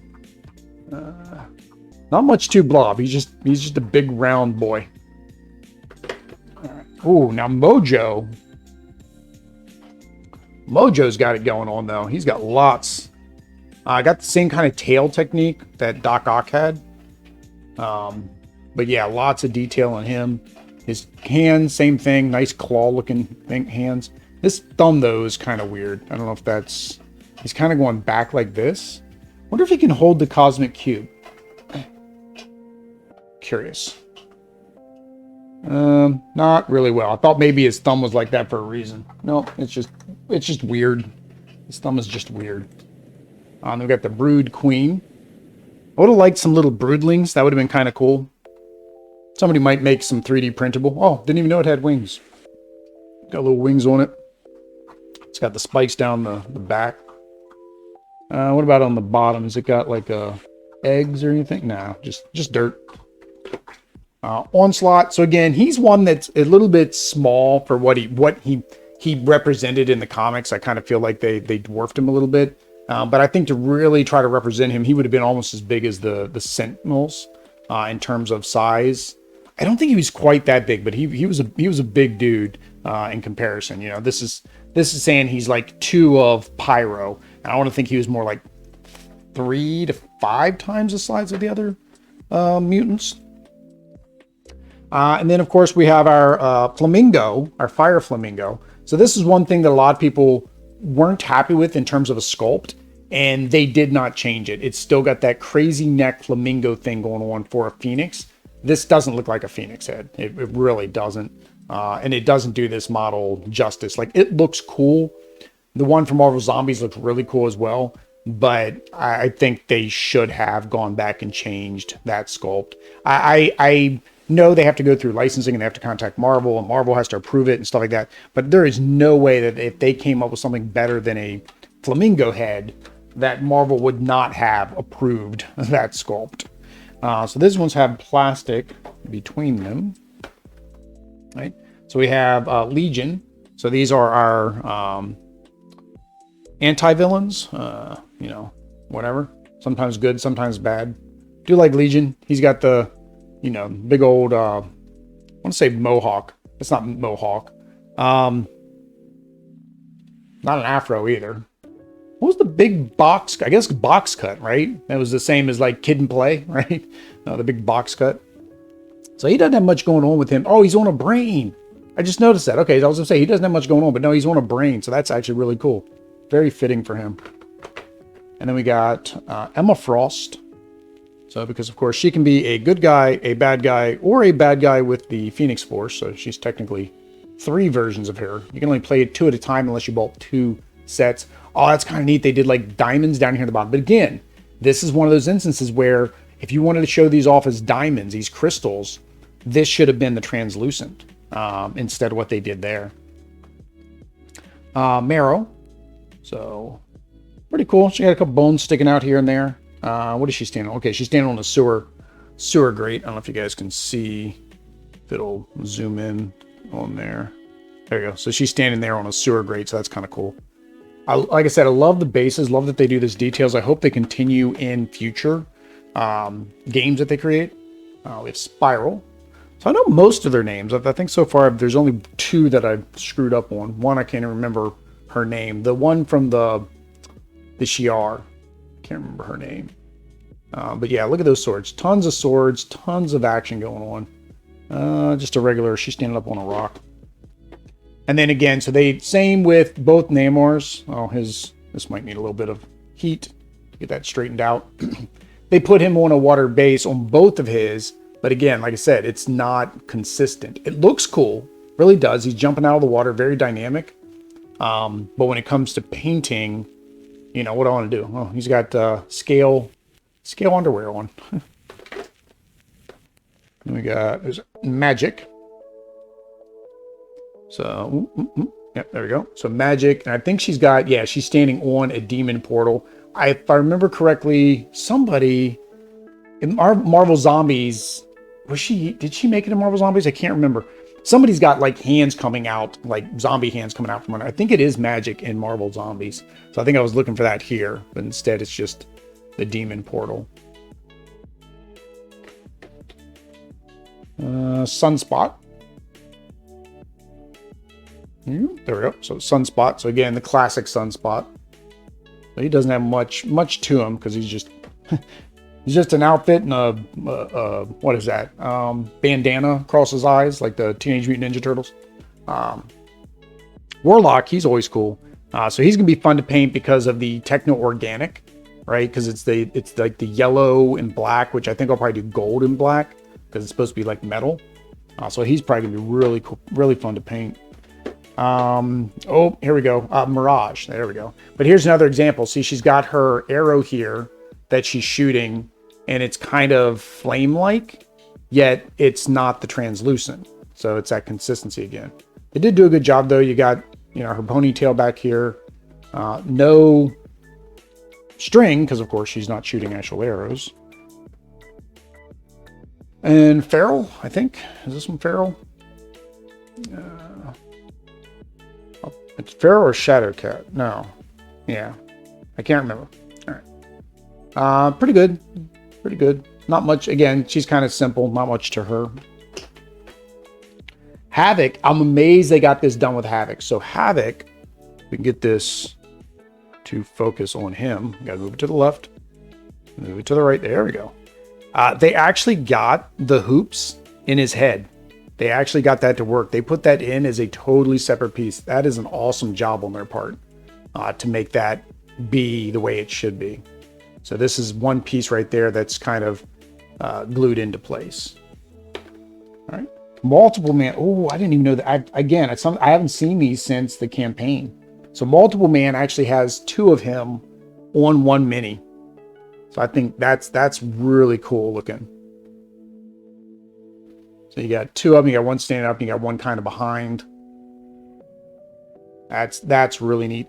Actually, what would have been cool, since you have to do Scarlet Witch and Quicksilver together, they kind of could have put them together. I mean, I get that they're both going around the map at different spots, so that wouldn't have worked. But actually, that would kind of work if you wanted to do like team up minis. Same as Cloak and Dagger. Polaris, I think. Yeah, I think this is Polaris here. Come on, focus on Polaris. There we go. So, not really too Polaris. She doesn't stand out without being green. They did put some metal down on the bottom, so it does look it's more like metallic. Yeah, she's standing on some plates, and these plates are bending. So that's kind of cool. So they did give it some effect, not as much as, of course, Magneto, her father, but, you know. And then we have Power Guy. No, Big Guy. No. Guy? Oh, dang it. He's the one from X Factor.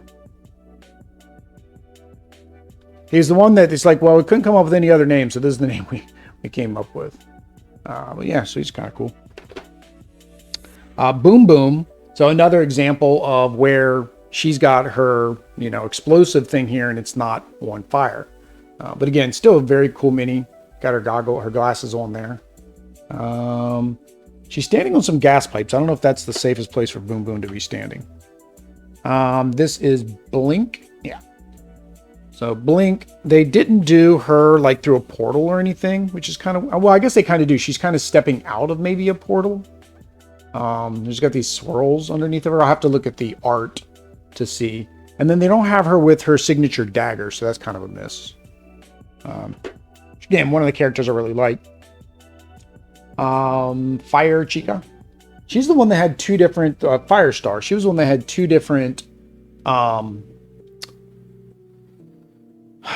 color cards, and I couldn't figure out why. But she does have the dual fire effect going on. On her again, it looks cool, and I wish they would have just done it on all of them. Next is Warpath. He looks not, his face doesn't look right. Like something about his face looks off. Right there, I got to tilt it towards the light a little bit. Yeah, something about his face looks off. Hopefully when it's painted, it looks better. But otherwise, he's cool. He's got his big old daggers there. That's not a knife. This isn't life. Well, that would be Australian, and he's Native American, so that was not correct accent. Then again, I don't know what a Native American accent is. Phantom X. So he's just standing on some metal. He's not really doing much else. Just standing on metal, cloak in the wind, very dynamic pose. Or this one's Pharaoh. Yeah, this one's Pharaoh. Who's the other one? Who's the other girl? Wolf's Bane. So this one was Wolf's Bane. Sorry, that was Wolf's Bane. This one's Pharaoh. So this one is Pharaoh. Yep. Oh, down. There we go. So got a tail on there. That's actually good. She's got a tail that's good. Well, of course, it's her tail. But yeah, so just a standard pose, standing up on a rock. All right, I'll take this one, hook it up with this one. All right, we are down to the final. Whoops, Namor is trying to get out of the plastic. No, Namor, stay where you belong. Stay imprisoned in your plastic. So the final tray, and this of course includes the exclusives, X20 or Old Man Logan and Mohawk Storm. So here is Kitty Pryde. Of course, they have her phasing through a wall, and they got her foot on the backside of said wall. So it shows her effect. They did very similar with Vision. Vision, I think, is the same thing. He's kind of like half going through a wall, if I'm not mistaken. And then Lockheed. So he's cool. He's kind of the color he needs to be. He's purple, and he's got a fire under him. So like this is one of those ones where it's like, do I paint him? Do I not? Because he kind of looks cool right like he is. And then this is, okay, so Nightcrawler. So again, so his BAMF, if they would have just done purples and pinks, like this would have been purple and pink. Gambit's throwing his star would have been purple and pink. You could have done, right here, we've got Dazzler. We've got, who else? We had, Blink, right? They could have done some purple and pink translucent for these other characters. Jean Grey over there would have been cool looking, I think. But again, very dynamic pose, very good pose. Captain Britain. Captain Britain, he's our hero. Gonna take pollution down. No, wait, that's a different guy. Speaking of Captain Planet, I'd play a Captain Planet game. I really would. CMON, come out with a Captain Planet game. I'd play it. Thundercats, I think, is what really people were hoping for next after He-Man. But they're putting Thundercats in as a zombie-side expansion, which may make me get Black Plague, just so I can play that expansion. But here is the Phoenix, or Rachel Summers. So this is one of those examples, right? With the Dark Phoenix, she's red. So therefore the red flames isn't that big of a deal. But on her, because she's blue, you can see through that it's blue. So even if I painted her, we'd have to find a way to take this off, and it's not two pieces. And I think, again, this is definitely, again, leading me into painting all of the translucent. I can see right here where her foot is pegged in. I don't know how the arms are in there, though. But I can definitely see her foot is pegged in. Dupe with his camera. Again, just because he's Dupe. No other reason. There was a whole... I've read the couple comics that he was in. It makes no sense. He's like a Deadpool, but an alien. And then we got... Speaking of Deadpool, we have Gwenpool. Come on, Gwenpool. It's time for your time in the camera. Your camera shot. Your action shot. Your... I don't know. Your close-up. Time for your close-up, Miss DeVille. Yeah, there we go. She's got her little... Oh, yeah, the little shark. Her little land shark. And then big old bazooka. So she's really cool. Again, came out. They tried to do a lot with her, and they just couldn't. Here's another example of a character that, you know, is throwing something that, you know, definitely if they... Come on. Focus. If they would have spent the time and done other translucents, like this would have came out so cool for Dagger. If these would have been white, right? Because she shoots light. Make them white or yellow or yellowish white. But otherwise, she's pretty cool. Now, she's supposed to be, I thought... No, so they didn't do it. This must have just been all photo tricks. I thought they were going to make it where you could put hers into his. So that way she would stand inside of it. But they don't. So. And there's Dagger. Oh, there we go. He's not bad. Face is a little bit better than the last one. And they did get his stripes down on the back of his cloak. Although I don't think they're really colored. I think they're just variations in the cloak. So painting wise, not sure how I would want to get that pulled off. And then we have Long Shot. So did we not get Richter? No, we didn't get Richter. That's one we're missing was Richter. We got Long Shot, but we're missing his son. Yeah, so. Yep, there we go. Jumping over a wall for no apparent reason. Just jumping over a wall. Then this is Starfire? No. Yes. I can't remember. I'm starting now. Now we finally hit the point where they're a little bit more ambiguous, and I have a hard time remembering their names. I'm bad with names anyways, but again, anybody with fire's got their little fire effect going on. So just swooping. All right. So here is the exclusive Mohawk Storm. Come on, Mohawk Storm. There you go. So really like this one. The lightning I could do without. It seems kind of goofy to have the lightning down there. But her as a character is really cool looking. Because she's standing on this lightning bolt, which just doesn't make sense to me. But as a mini with her Mohawk, she's cool. And we've got Old Man Logan. So this is the Old Man Logan from Secret Wars. He was displaced. He is from the dystopian future with Hulk, where Hulk basically runs everything. And I forget the Hulk's alter ego's name in that time. And then another Wolverine. I think we've got one more Wolverine, but it's female Wolverine, right? And this is Weapon X. So got the blocking the light there.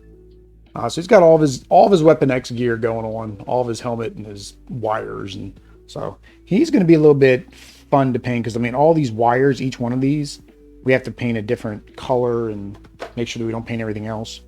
So here's the example I'm going to do with Wolverine to show the incongruity between an explosion and a non-explosion, because we did Wolverine as explosion. So this is X-23, aka Wolverine. And she is got the explosion behind her. Again, very cool looking. They did get her, I did notice they do got her daggers down in there. I don't know if I can get it close enough to where we can see. Yeah, you can see the daggers down in there. So they did get her toe daggers, or toe blades.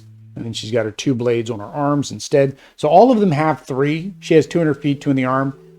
Dakin has 2 come up from the top and 1 come from the bottom. just, I guess, a signature. They always made it 3. But here we go. So this would be the, you know, we got to imagine, you know, she's not painted, of course, but that's the difference, right? This would be us painting fire on anything where they didn't. And then this, of course, is the translucent. It looks stark difference, right? I'll put you back. All right. So that's one of the reasons I'm thinking, you know, we'll probably just paint it all, right? And then we mentioned Dazzler a little while ago because I was talking about the translucent for her beam, for her shooting thing. And she's just up on a rock. Actually, there's some metal on there. She's going metal. That's what it is. She's a singer. She's going metal. All right, we got Pixie.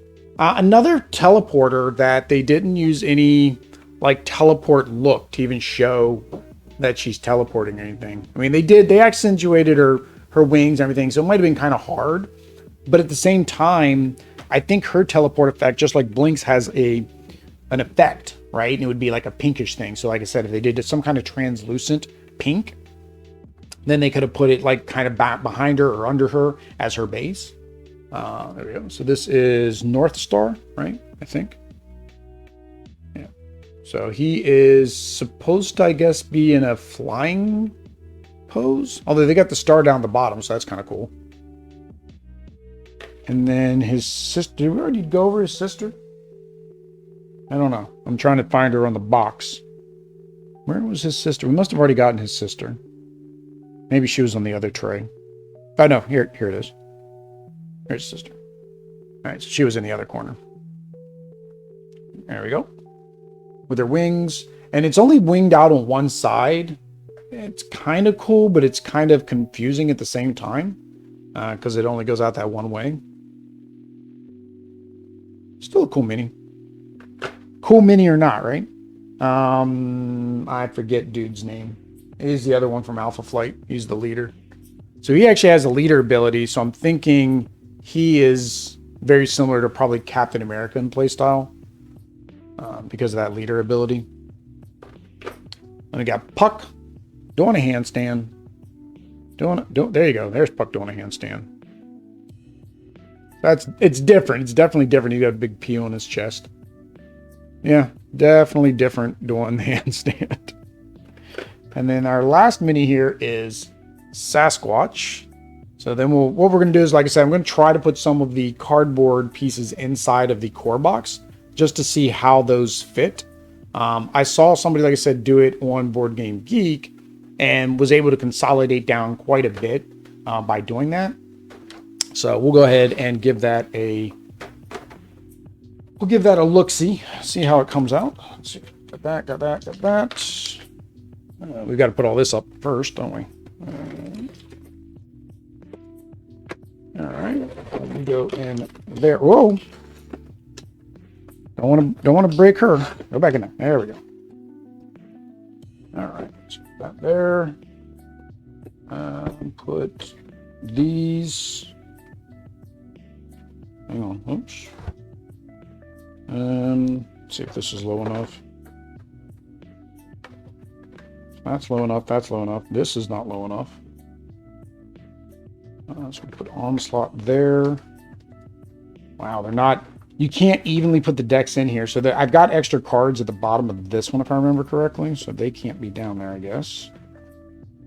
So the villain, super villain cards. So we'll put you in the middle. See if that shrinks this enough. I don't know if any of the villain decks have less cards. That would be helpful. There we go. So that works. All right, and all of you guys go in here. Now, I do know that I think they said that they weren't able to fit all of those cards in here like they could with the regular boxes. With regular expansions, the person that made the post on BGG said they could get like I think the villain boards and the locations. However, like I said, for the most part, I think the locations could pretty much stay in their own boxes. You would definitely be able to fit everything in this one if you took out the insert or the tray that came with it, the insert for the cards, and then sleeve the cards or put the cards in some other type of box. So let's see here. Let's see if we can get this in here. So we need the X-Men locations. We need the X-Men villain boards. All right. So let's see. I'm going to try the locations too, but like I said, I'm not going to have the locations in my box. Mainly because I want to be able to just pull out the location box and then combine it with any other box. Well, that was easy. They were the first two in there. Okay. Get those out. All right, so we don't need you anymore. You can go over here for a minute. All right. All right, so we take these four, right? I do need this thing though, too. So let's see here. Put the villain boards, just the villain boards. They move around. How did they not move around before? Like, see, they move around. Oh, because that other board's not down there. All right, so I guess I am going to need that. All right, let me see. Although, again, this would be one of those things where it's like, would you leave these in this box or not? And I guess it's really based on how you're going to play, right? Because you do get these, right? So you could technically throw these in there as well. Throw you up there. And then you have this, but again, you need it for every game. So this almost feels like you wouldn't be able to put it inside of any specific box. For us, we got the playmat, so we're kind of good there. But if you don't have the playmat, then that would be a problem. So yeah, if you're putting that there, you definitely can't put that there and the location tiles with this. Because I think we're already maxed out with the bad guy tiles. Yeah, so the bad guy tiles kind of maxes out. Now we could put the lid on here without the location. So for my purpose, it's fine. But I think with the location tiles, we're going to have some trouble. Now we could put in the original location tiles, right? And put this, so the regular cardboard one, so you have them in this box, so you have them if you need them. And yeah, no lid lift. So that's with all of the villains and the regular location cards. I really don't think you'd be able to get the other one in there. Again, it's been a while since I read the BGG thread that the person wrote of how they did it. I thought they kept in this. Maybe they didn't. Also, what happened to my... Oh, I went down in here. So what happened? I lost my tracker. But yeah, so you could technically get it in there. All I need in there is really these. I don't know if I would keep these in there. I also forgot the Cerebro. Yeah, so then also you'd need this in there too. Yeah, so all those would go in there too. So, I don't know. I will see. I'm going to decide what I want to do with all that. But I do think, like, you definitely have to have these in there because the villains are in there. So these make the most sense to keep inside the box with it if you're going to keep all of your cardboard pieces together. I wish it would sit a little bit more even so it wasn't just hanging out over top. I don't know if we do this. Well, let's put the locations back.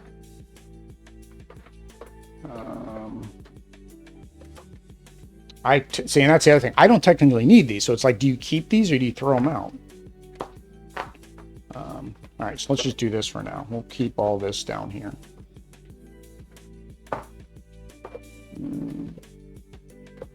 Yeah. So I do that.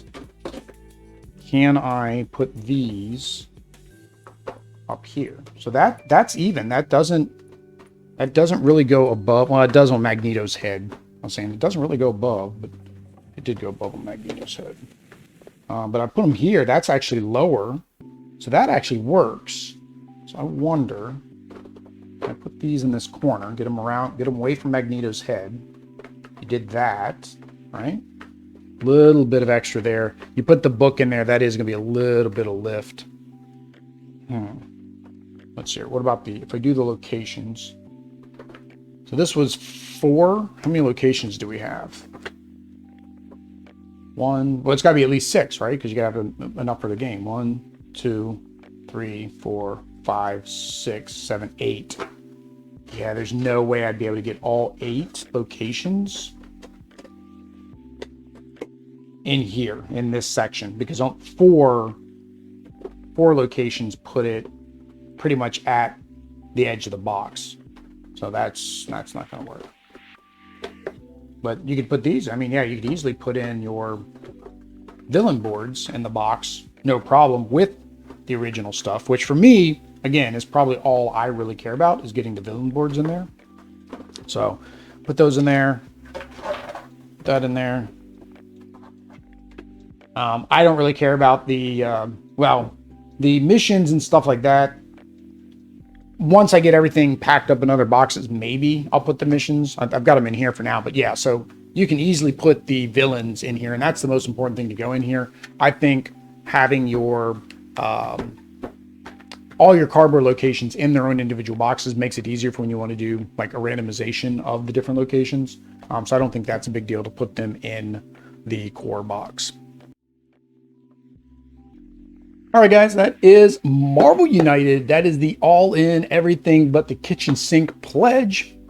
All the cardboard tokens, all the plastic tokens. If you're going to want to watch some of this Marvel United gameplay, because you know we're going to do it on the channel, make sure you hit that like, subscribe button, bell notification down below.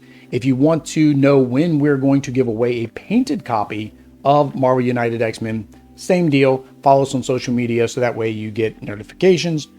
And then you'll be able to enter. Of course, the best way to make sure that you enter is either by becoming a member or going out to Extra Life and donating. You automatically get entries into any giveaway that we do throughout the year. But until next time, guys, peace.